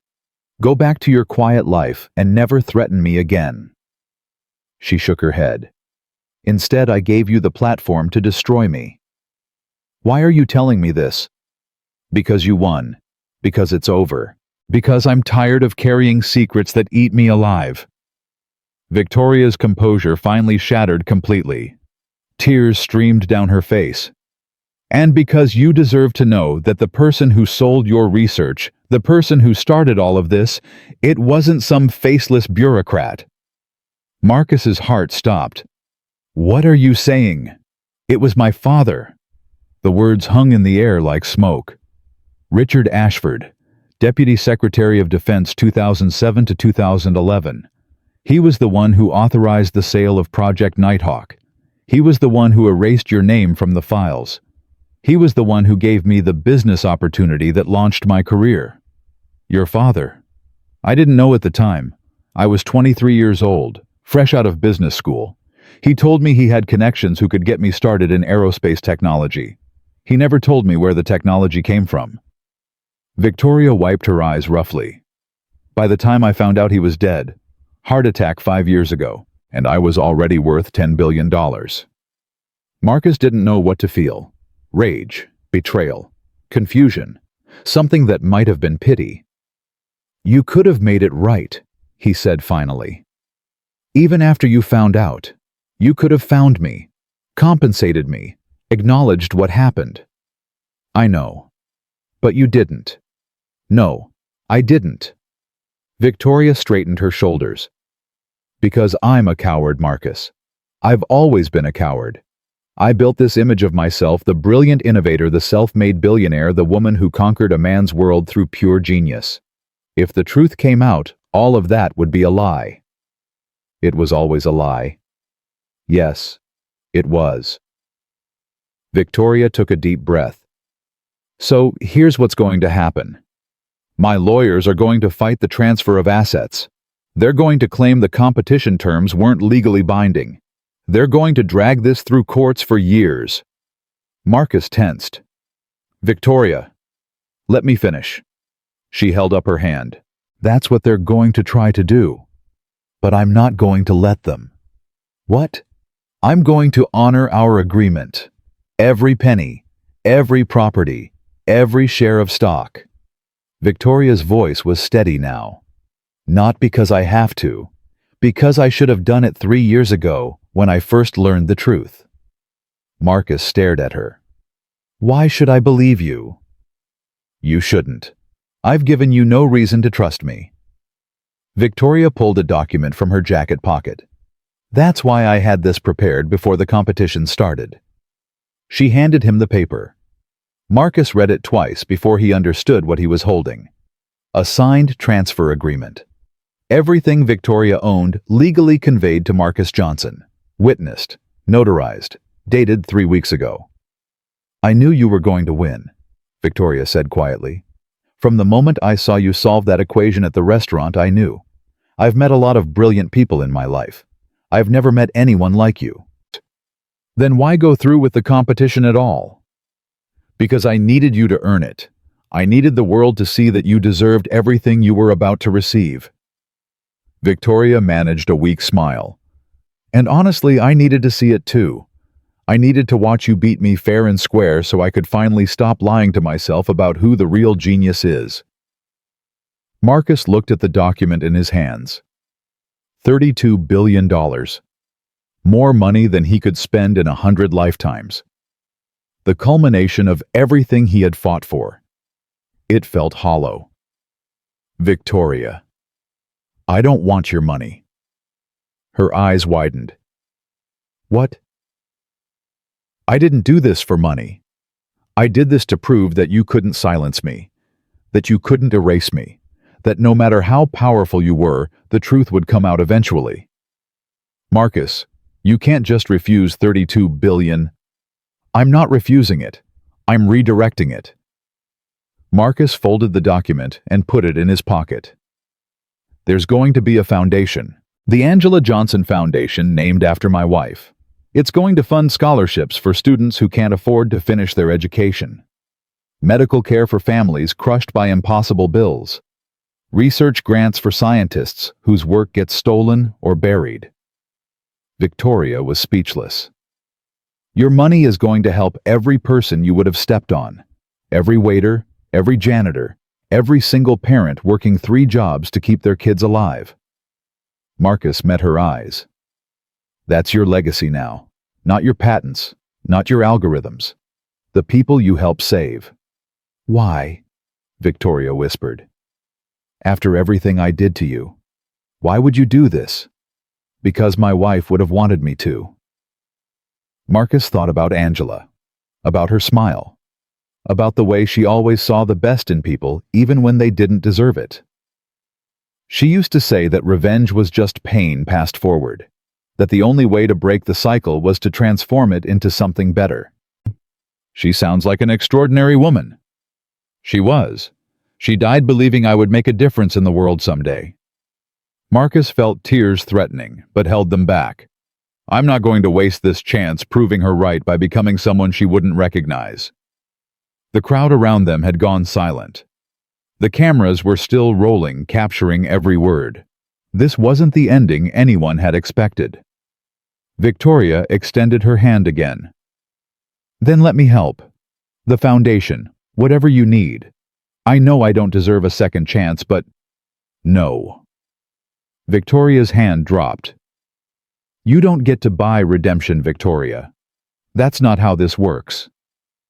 Marcus shook his head. If you want to make things right, you start by telling the truth.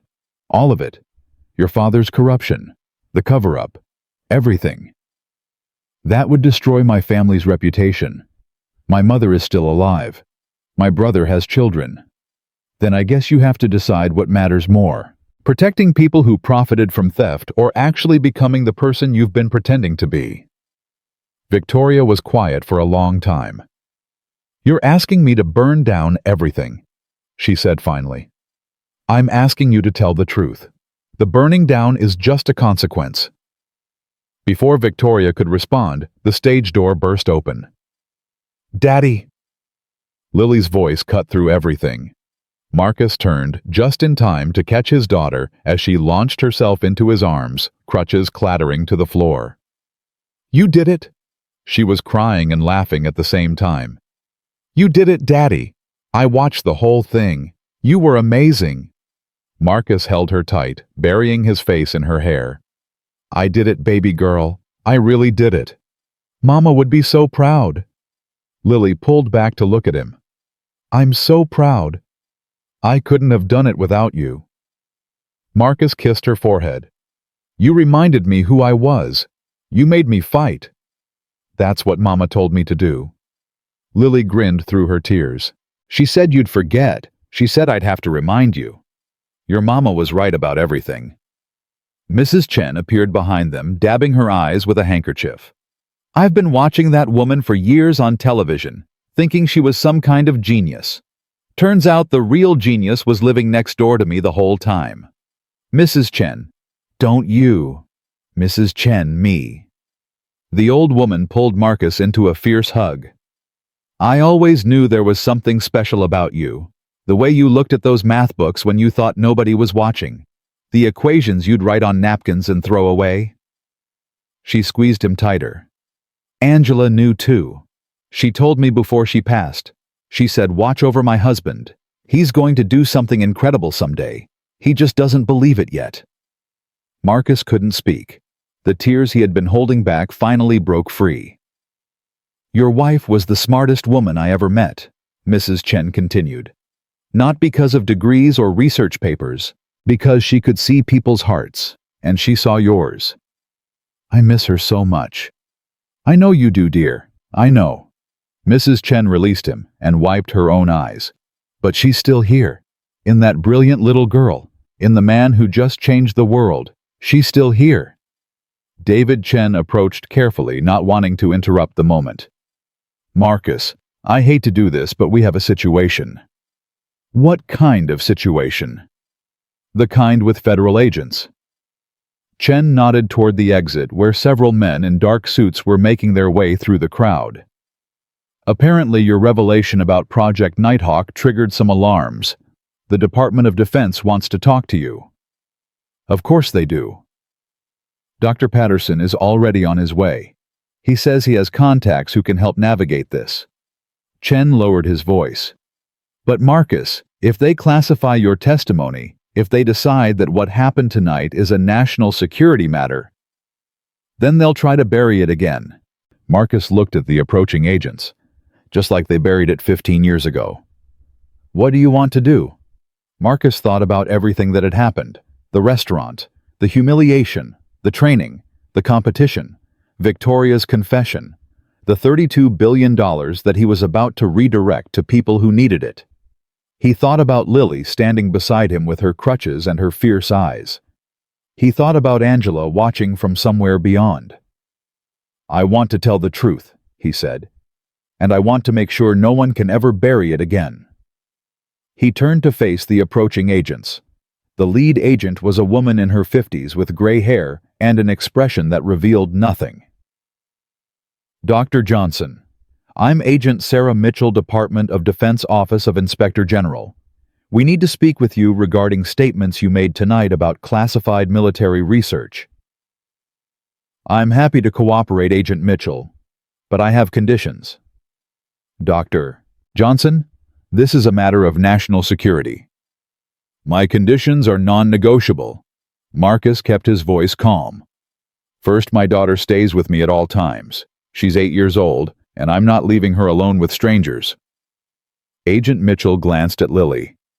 That's unusual, but acceptable. Second, everything I tell you gets released to the public. No classification, no redaction, no burying the truth to protect people who committed crimes. That's not how this works. That's exactly how this works. Marcus held up his phone. I've been live streaming this conversation to 30 million viewers. Everything you say and do is being recorded. If you try to silence me, the whole world will know. Agent Mitchell's jaw tightened. You're making a very dangerous decision, Dr. Johnson. I've been making dangerous decisions all night. Haven't lost yet. The people who sold that research, the people who covered it up, they're powerful. More powerful than you can imagine. Victoria's father was Deputy Secretary of Defense. I already know how powerful they are. Marcus stepped closer to the agent. And I don't care. Whatever they do to me, the truth is already out. You can't unring this bell. Agent Mitchell studied him for a long moment. Then, unexpectedly, she smiled. Good. Excuse me. I said good. Mitchell lowered her voice so the cameras couldn't pick it up. I've been investigating the Project Nighthawk sale for 6 years. Every time I got close to the truth, someone shut me down. Richard Ashford had friends everywhere. He's dead now, and his daughter just confirmed everything I suspected but couldn't prove. Mitchell nodded toward Victoria, who was still standing on stage, surrounded by lawyers. You just gave me the ammunition I needed to bring down an entire network of corruption.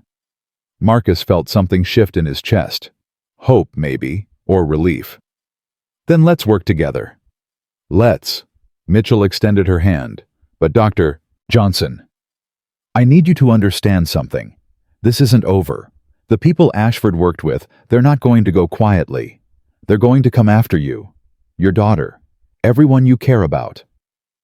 I know. And you're still willing to fight. Marcus looked at Lily, at Mrs. Chen, at David Chen, and all the mathematicians who had rallied to his cause. Agent Mitchell, 3 weeks ago, I was a waiter who was afraid to look customers in the eye. Then a billionaire threw hot coffee in my face and dared me to prove I was worth something. He smiled grimly. I've learned that being afraid doesn't mean you can't fight. It just means the fight matters. Mitchell nodded slowly. Then let's go make some very powerful people very uncomfortable. The next 72 hours were chaos.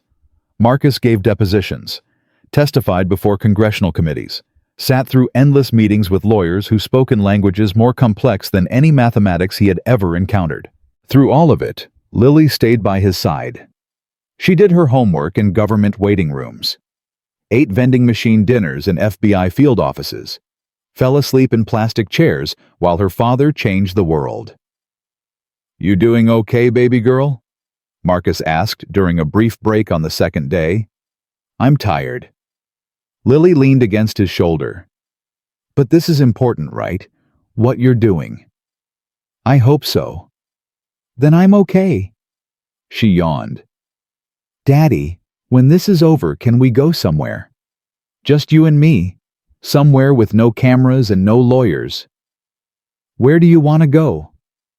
Anywhere. She smiled sleepily. Maybe the beach. Mama always said she wanted to take us to the beach. Then that's where we'll go. Marcus kissed her forehead.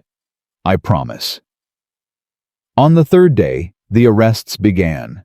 3 former Pentagon officials, 2 defense contractors, a senator, a lobbyist, The network that had stolen Marcus's research and sold it to the highest bidder was being dismantled piece by piece.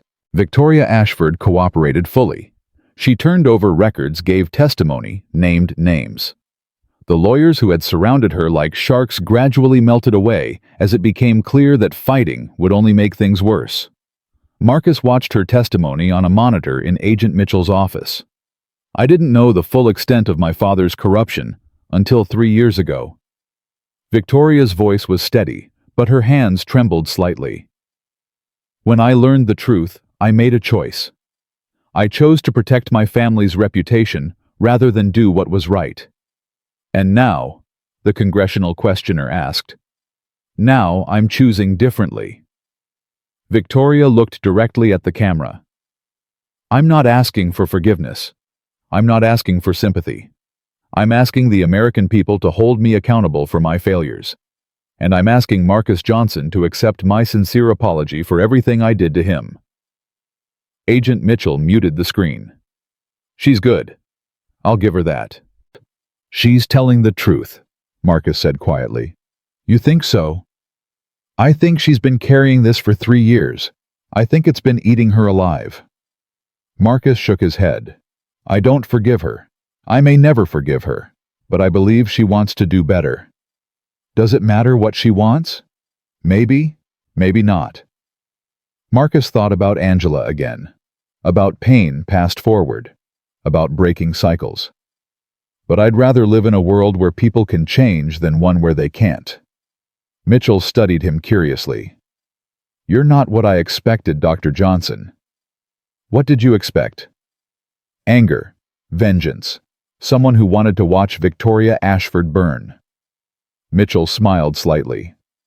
"Instead, I got a man who's using $32 billion to build scholarships for poor kids." "The anger is still there," Marcus admitted. "But my daughter reminds me every day that anger isn't a legacy, it's just fuel. You have to point it somewhere useful." "Smart kid. She gets it from her mother." On the 4th day, the world changed. Congress passed emergency legislation authorizing full review of all classified research sales over the previous 20 years. The Department of Defense announced sweeping reforms to prevent future corruption. 3 major aerospace companies announced they would voluntarily review their patent portfolios for potentially stolen intellectual property, and Marcus Johnson became the most famous mathematician in the world. Interview requests flooded in from every major network. Book publishers offered 7-figure advances. Hollywood studios called about movie rights. Marcus ignored all of it. Instead, he sat in his small apartment with Lily and Mrs. Chen eating takeout Chinese food and watching cartoons like it was any other Tuesday night. "You know you're on the news again," Mrs. Chen said, pointing at the muted television in the corner. "They're calling you a hero." "I'm not a hero. I'm just a guy who got lucky." "Lucky," Lily snorted. "Daddy, you solved impossible math problems on live television. That's not luck." "The luck was having people who believed in me." Marcus pulled her closer. "You, Mrs. Chen, David Chen, all the mathematicians who helped me prepare.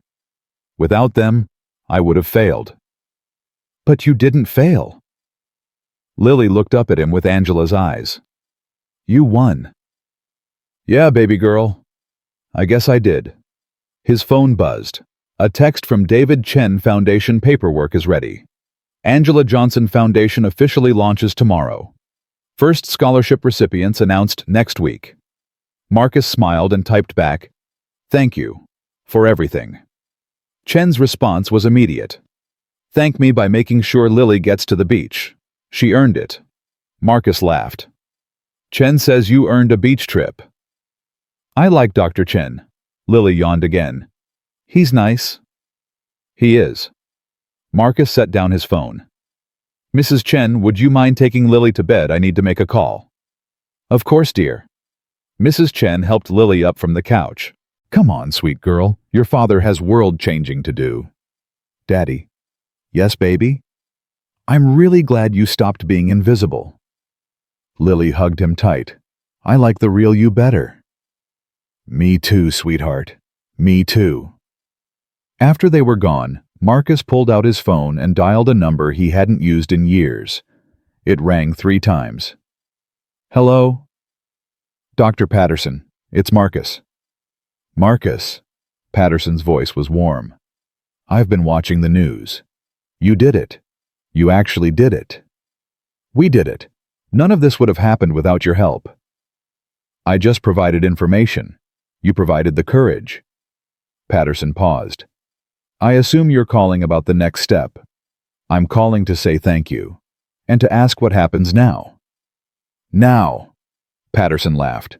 Now you have $32 billion and the attention of the entire world. What happens now is whatever you decide. That's what scares me. It should. Patterson's voice grew serious. Power corrupts Marcus. Even good people, especially good people, because they convince themselves they're using it for the right reasons. How do I avoid that? You surround yourself with people who will tell you when you're wrong. People who knew you before you were powerful. People who remember the waiter, not the billionaire. Marcus thought about Lily, about Mrs. Chen, about David Chen, and all the others who had helped him. I think I can do that. Then you'll be fine. Patterson paused again. Marcus, there's one more thing I need to tell you. What? Victoria Ashford called me yesterday. She wanted your phone number. Marcus tensed. What did you tell her? I told her no, but she asked me to deliver a message. What message? Patterson was quiet for a moment. She said she's going to spend the rest of her life trying to earn your forgiveness. She said she knows she doesn't deserve it. She said she just wants you to know that you changed her. Changed her how? She didn't say. But Marcus, she was crying. I've known Victoria Ashford for 20 years. I've never heard her cry. Marcus didn't know what to say. Whatever you decide to do with that information is your choice, Patterson continued. But I thought you should know. Thank you. Good night, Marcus. Get some sleep. Tomorrow, the real work begins. Marcus hung up and sat alone in his quiet apartment. Changed her, Victoria had said. He thought about the woman who had thrown coffee in his face, the CEO who had built an empire on his stolen genius, the daughter who had inherited corruption from her father and chosen to perpetuate it. And he thought about the woman who had handed him a signed transfer document before the competition even started, who had confessed everything on live television, who was now testifying against the people who had made her powerful. People could change. Angela had always believed that, even when evidence suggested otherwise. Even when the world proved again and again that cruelty was easier than kindness. People could change. Marcus looked at the photograph of his wife on the mantel. She was smiling as always, believing in him as always. I did it, Angela, he whispered. I remembered who I was. I fought back. I won. The photograph didn't answer, but Marcus could almost hear her voice anyway. I know she would have said. I always knew you would. He wiped his eyes and stood up. Tomorrow, the real work would begin. The foundation, the scholarships, the medical programs, all the ways he was going to transform Victoria's billions into something that actually helped people. But tonight, he was just Marcus Johnson. Father, widower, mathematician, a man who had been invisible for 3 years and finally remembered how to be seen. 6 months later, Marcus stood at a podium he never expected to occupy. The auditorium was packed. 3,000 people filled every seat with another 10,000 watching via livestream. Banners hung from the rafters bearing a name that still made his throat tighten every time he saw it. The Angela Johnson Foundation. Ladies and gentlemen, the announcer's voice echoed through the hall. Please welcome the founder of the Angela Johnson Foundation and winner of the Global Innovation Challenge, Dr. Marcus Johnson. The applause was thunderous. Marcus walked to the microphone, his legs steady but his heart racing. Public speaking had never been his strength. Numbers made sense. People were harder. Thank you. He waited for the applause to die down. 6 months ago, I was a waiter. I served coffee to people who looked right through me. I cleaned up messes made by people who thought I was beneath them. I had forgotten who I was. The audience was silent now, listening. My daughter reminded me. Marcus looked toward the front row where Lily sat between Mrs. Chen and David Chen. An 8-year-old girl looked at her broken father and said, "Show everyone who you really are." She believed in me when I had stopped believing in myself. Lily smiled at him, that fierce, beautiful smile that was so much like Angela's. Today we announce the first class of Angela Johnson Scholars, 247 students from across America who were told they weren't good enough, who were told they couldn't afford to dream, who were told to stay invisible. Marcus pulled out a piece of paper.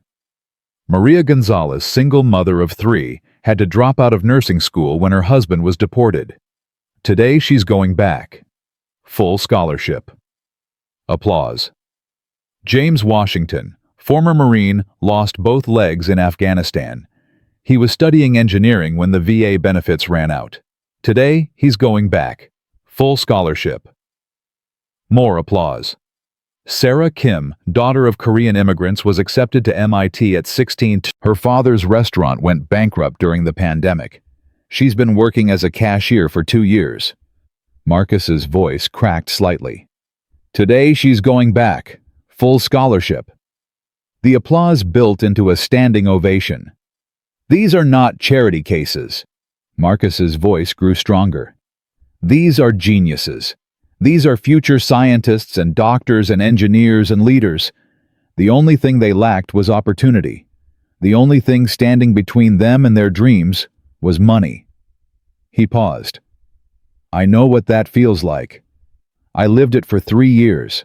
I watched my own dreams die because I couldn't afford to keep them alive. The audience was standing now, tears streaming down faces.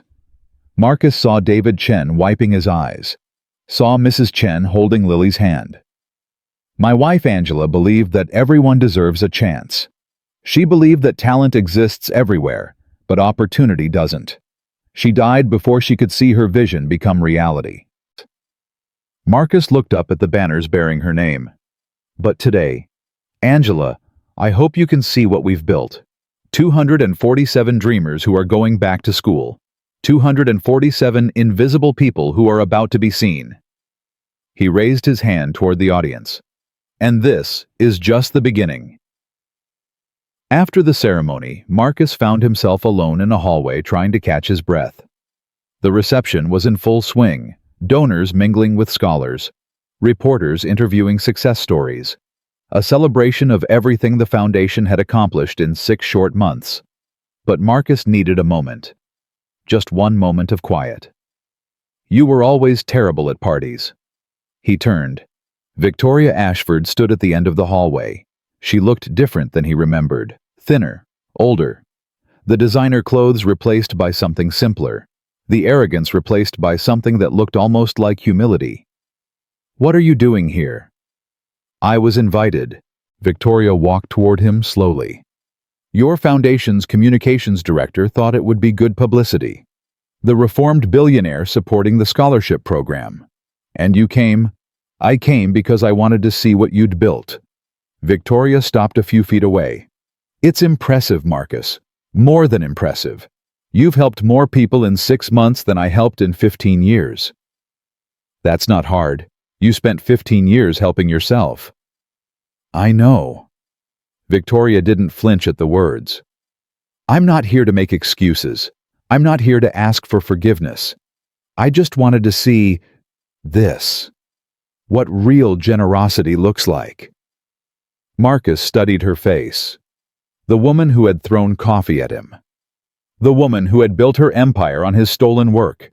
The woman who had covered up the truth for 3 years. And also, the woman who had confessed everything on live television.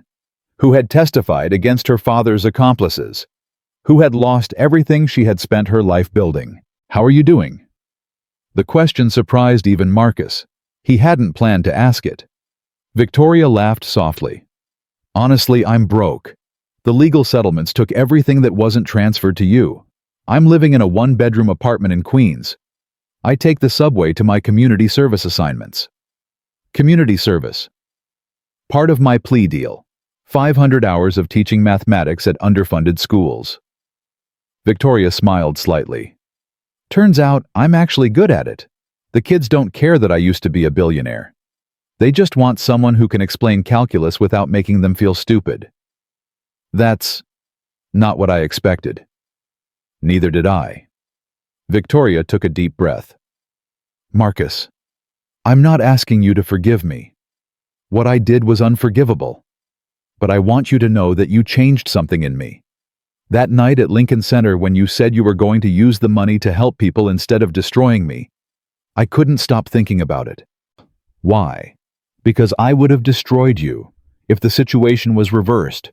I would have taken everything and used it to make myself more powerful. Her voice dropped. That's who I was. That's who I thought everyone was. And then you proved me wrong. Marcus was quiet for a long moment. My wife used to say that people can change, that everyone deserves a chance to be better than their worst moments. He looked at Victoria directly. I didn't believe her for a long time, especially after she died. The world seemed too cruel, too unfair. But now I have 247 scholars who are going back to school because someone gave them a chance. Now I have a daughter who believes in people even when they don't deserve it. Marcus shook his head slowly. I still don't forgive you, Victoria. I may never forgive you, but I can acknowledge that you're trying to be different. That's more than I deserve. Probably. But my wife would have given you that much, so I will too. Victoria's eyes glistened. Thank you, Marcus. Don't thank me. Earn it. He nodded toward the reception hall. There are 247 young people in there who need mentors, people who understand what it's like to face impossible odds. You want to prove you've changed, start helping them. You'd let me do that after everything. I'd let you try. Marcus smiled slightly. That's what the foundation is about. Giving people chances they didn't think they'd get. Victoria was silent for a long moment. Then she extended her hand. Partners. Marcus looked at her hand, thought about all the pain she had caused, all the years he had lost, all the cruelty he had endured. Then he thought about Angela, about breaking cycles, about pain transformed into something better. He shook her hand. Partners. The beach was everything Lily had dreamed of. Marcus watched his daughter run across the sand, her leg braces replaced by new prosthetics that let her move with a freedom she had never known. The Angela Johnson Foundation's medical program had funded the surgery. The best doctors in the country. The most advanced technology available. 3 months of recovery. 3 months of physical therapy. And now, for the first time in her life, Lily could run. Daddy! Daddy, look! She was building a sandcastle near the water's edge. Not just any sandcastle. An elaborate structure with towers and bridges and a moat that actually held water. That's amazing, baby girl. Marcus walked over to examine her work. How did you figure out the engineering? Dr. Chen taught me. He said sandcastles are just structural physics problems. She grinned up at him. Plus, I'm smart. You get that from your mother. I know. Lily patted the sand carefully. Daddy, can I ask you something? Anything. Are you happy now? The question caught him off guard. What do you mean? I mean, you used to be sad all the time. Even when you smiled, your eyes were sad.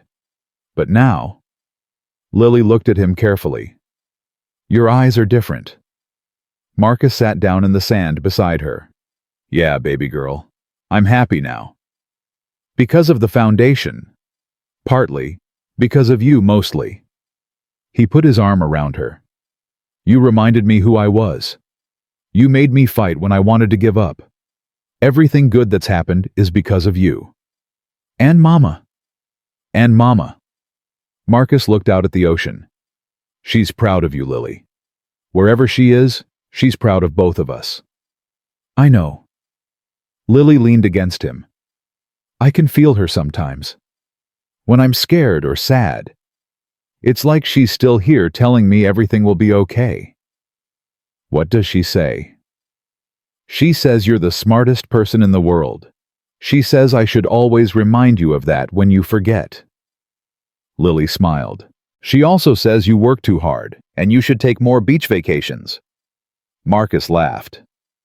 That does sound like your mother. She was right about everything, wasn't she? Almost everything. Marcus hugged her tighter. She was wrong about one thing. What? She thought I would need you to remind me who I was. But you did more than that. You showed me who I could become. He kissed the top of her head. That's not reminding. That's creating. Lily was quiet for a moment. Then she said, Daddy, when I grow up, I want to be like you. You want to be a mathematician? No, I want to be someone who helps people who are invisible, like you were. She looked up at him with Angela's eyes. I want to give people chances when no one else will. Marcus felt tears welling up. You already do that, baby girl, every day. Really? Really, you gave me a chance when I didn't think I deserved one. You believed in me when I didn't believe in myself. He wiped his eyes. That's the most important work there is. They sat together in the sand watching the waves roll in. Father and daughter, survivor and hope. The past and the future joined by love. Daddy. Yeah. Can we get ice cream? Marcus laughed. Yeah, baby girl. We can get ice cream. 1 year after the competition, Marcus returned to Lincoln Center. Not for a challenge this time, for a different purpose entirely. The Global Innovation Challenge had been restructured. New oversight. New rules. No more manipulation by wealthy sponsors. No more predetermined outcomes. And a new annual award presented to someone who embodied the spirit of mathematical excellence combined with social impact. The Angela Johnson Award for Mathematical Courage. Marcus sat in the audience this time watching as the first recipient was announced. This year's Angela Johnson Award goes to Dr. Sarah Kim, former cashier, current MIT doctoral candidate, and the first Angela Johnson scholar to publish original research. Sarah Kim walked to the stage crying before she even reached the podium. 20 years old, brilliant beyond measure, saved from invisibility by a scholarship that arrived just when she had given up hope. I don't know what to say. Her voice trembled. A year ago I was scanning groceries and crying myself to sleep because I thought my dreams were over. And now? She looked at Marcus in the audience. Dr. Johnson gave me a chance. He didn't know me. He didn't owe me anything. He just saw someone who needed help and decided to help. Sarah wiped her eyes. That's what courage is, not just fighting for yourself, fighting for people you'll never meet, believing in people who have stopped believing in themselves. The audience applauded. Angela Johnson never got to meet me, Sarah continued. But I feel like I know her, because I see her in everything the foundation does. I see her in the way Dr. Johnson talks about second chances. I see her in the way he looks at his daughter. She held up the award. This isn't for me. This is for every invisible person who needs someone to see them. This is for everyone who was told they weren't good enough. This is for Angela Johnson, who believed that everyone deserves a chance. After the ceremony, Marcus found himself in the same hallway where he had confronted Victoria a year earlier. But this time, he wasn't alone. Lily walked beside him holding his hand. Mrs. Chen followed close behind, along with David Chen and all the others who had believed in him from the beginning. Dr. Johnson. He turned. Sarah Kim stood nervously clutching her award. I just wanted to thank you, personally, for everything. You earned it, Sarah, the scholarship, the award, all of it. I just provided the opportunity. You provided more than that. Sarah's voice was quiet. You showed me that it's possible, that someone like me can matter, can make a difference. Someone like you. Invisible. Poor. Different. Sarah smiled through her tears. You were invisible too, weren't you? Before all this? Yes, for 3 years. How did you survive it? Marcus looked at Lily, at Mrs. Chen, at all the people who had helped him remember who he was. I surrounded myself with people who saw me, even when I couldn't see myself. He put his hand on Sarah's shoulder. That's the secret, Sarah. You don't have to do it alone. You find people who believe in you, and you hold on to them tight. Like a family. Exactly like a family. Sarah nodded slowly. Then I guess the Angela Johnson scholars are my family now. They are, and so are we. 2 years after the competition, Marcus published his first paper in 15 years. Revolutionary Approaches to Infinite Series Analysis, a unified framework for mathematical intuition. It built on everything he had discovered during Project Nighthawk, everything that had been stolen from him, everything he had finally reclaimed. But it also built on something new. The insights he had gained from teaching, from mentoring, from watching young mathematicians approach problems with fresh eyes and unconventional methods. The paper was co-authored by 12 Angela Johnson scholars, each one credited equally, each one given the recognition that had been stolen from Marcus 15 years earlier. You could have published this alone, David Chen said, reading the acknowledgments page. It would have cemented your reputation as one of the greatest mathematicians of the century. I don't need a reputation, Marcus smiled. I need a legacy. There's a difference. Reputation is what people think of you. Legacy is what you leave behind. He looked at the list of co-authors. These 12 young people are going to change mathematics forever. That's worth more than any reputation. Chen shook his head slowly. Angela would be proud. I hope so. She would be. A new voice entered the conversation. Marcus turned. Victoria stood in the doorway of his office, a stack of papers in her hands. The quarterly report from the mentorship program. She set the papers on his desk. 93% retention rate, highest of any educational initiative in the country. You did good work. We did good work. Victoria smiled slightly. I still can't believe you let me be part of this. Neither can I most days. Marcus picked up the report. But Angela always said everyone deserves a second chance. Even people who threw coffee in your face. Especially them. He looked at her directly. You've earned your place here, Victoria, not because of who you were, because of who you've become. That means more than you know. I know exactly what it means. Because someone said the same thing to me once, when I didn't believe I deserved it. Victoria nodded slowly. Your wife. My wife. They stood in comfortable silence. Not friends exactly, but no longer enemies. Something in between. Something that looked like understanding.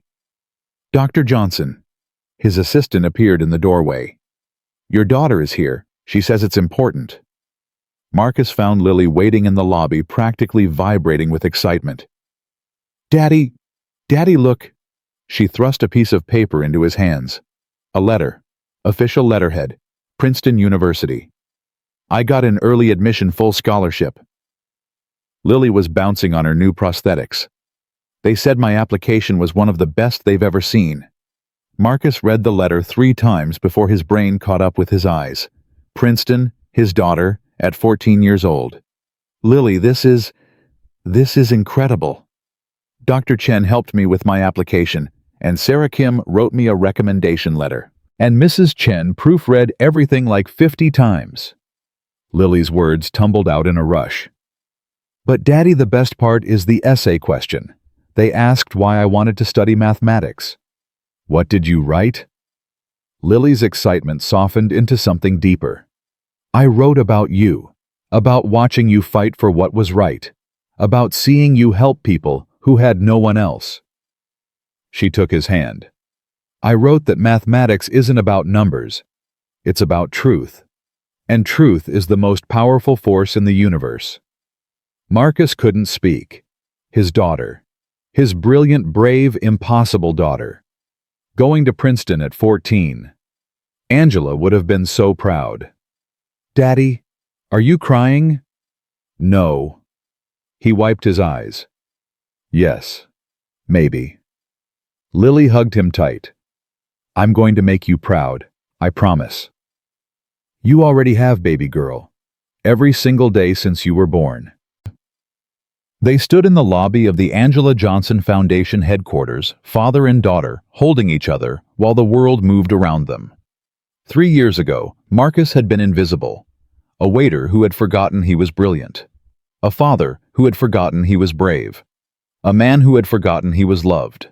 Then a billionaire threw coffee in his face, dared him to solve an impossible problem, challenged him to prove he was worth something. And everything changed, not because of the money, not because of the recognition, not because of the victory, because an 8-year-old girl looked at her broken father and said, "Show everyone who you really are." Because a dying wife made her daughter promise to remind her husband of his worth. Because people who had no reason to believe in him believed anyway. That night, Marcus stood on the balcony of his new home, watching the city lights of Manhattan spread out below him. Lily was asleep inside. Mrs. Chen was in the guest room she now occupied permanently. David Chen was probably still at the foundation offices working on next year's scholarship applications. And somewhere out there, Victoria Ashford was teaching calculus to kids who reminded her of herself at that age. Kids who needed someone to believe in them. Marcus pulled out his phone and opened the photo album he looked at every night before bed. Angela's face smiled at him from the screen. Beautiful, brave, believing in him even when he couldn't believe in himself. "I did it, Angela," he whispered. "I remembered who I was. I fought back. I won." He swiped to the next photo. Angela holding newborn Lily in the hospital, both of them glowing with joy. "She's amazing, Angela. You would be so proud of her. She's going to Princeton. Can you believe it, our baby girl?" Swipe. Angela and Marcus on their wedding day, young, hopeful, full of dreams about the future. "I miss you every day, but I'm not sad anymore. Not like I was. Because I can see you everywhere. In Lily's eyes, in the scholars we help, in every invisible person who becomes visible." He closed the phone and looked up at the stars. "Thank you, Angela, for believing in me, for making Lily promise to remind me, for loving me even when I forgot how to love myself." A gentle breeze brushed his face, almost like a kiss. Marcus smiled. 3 years ago, he had been invisible. Now he was seen. Not because he had won a competition. Not because he had billions of dollars. Not because he had defeated Victoria Ashford. He was seen because he had remembered the truth that Angela had always known. That genius isn't about where you start. It's about refusing to let anyone else define your limits. That courage isn't about having no fear. It's about fighting anyway. That love isn't about never being broken. It's about putting the pieces back together and using them to help others heal. Marcus Johnson had been invisible for 3 years, but his daughter reminded him who he was. His wife's memory showed him who he could become. And the world finally saw what Angela had always seen. A man who was worth everything.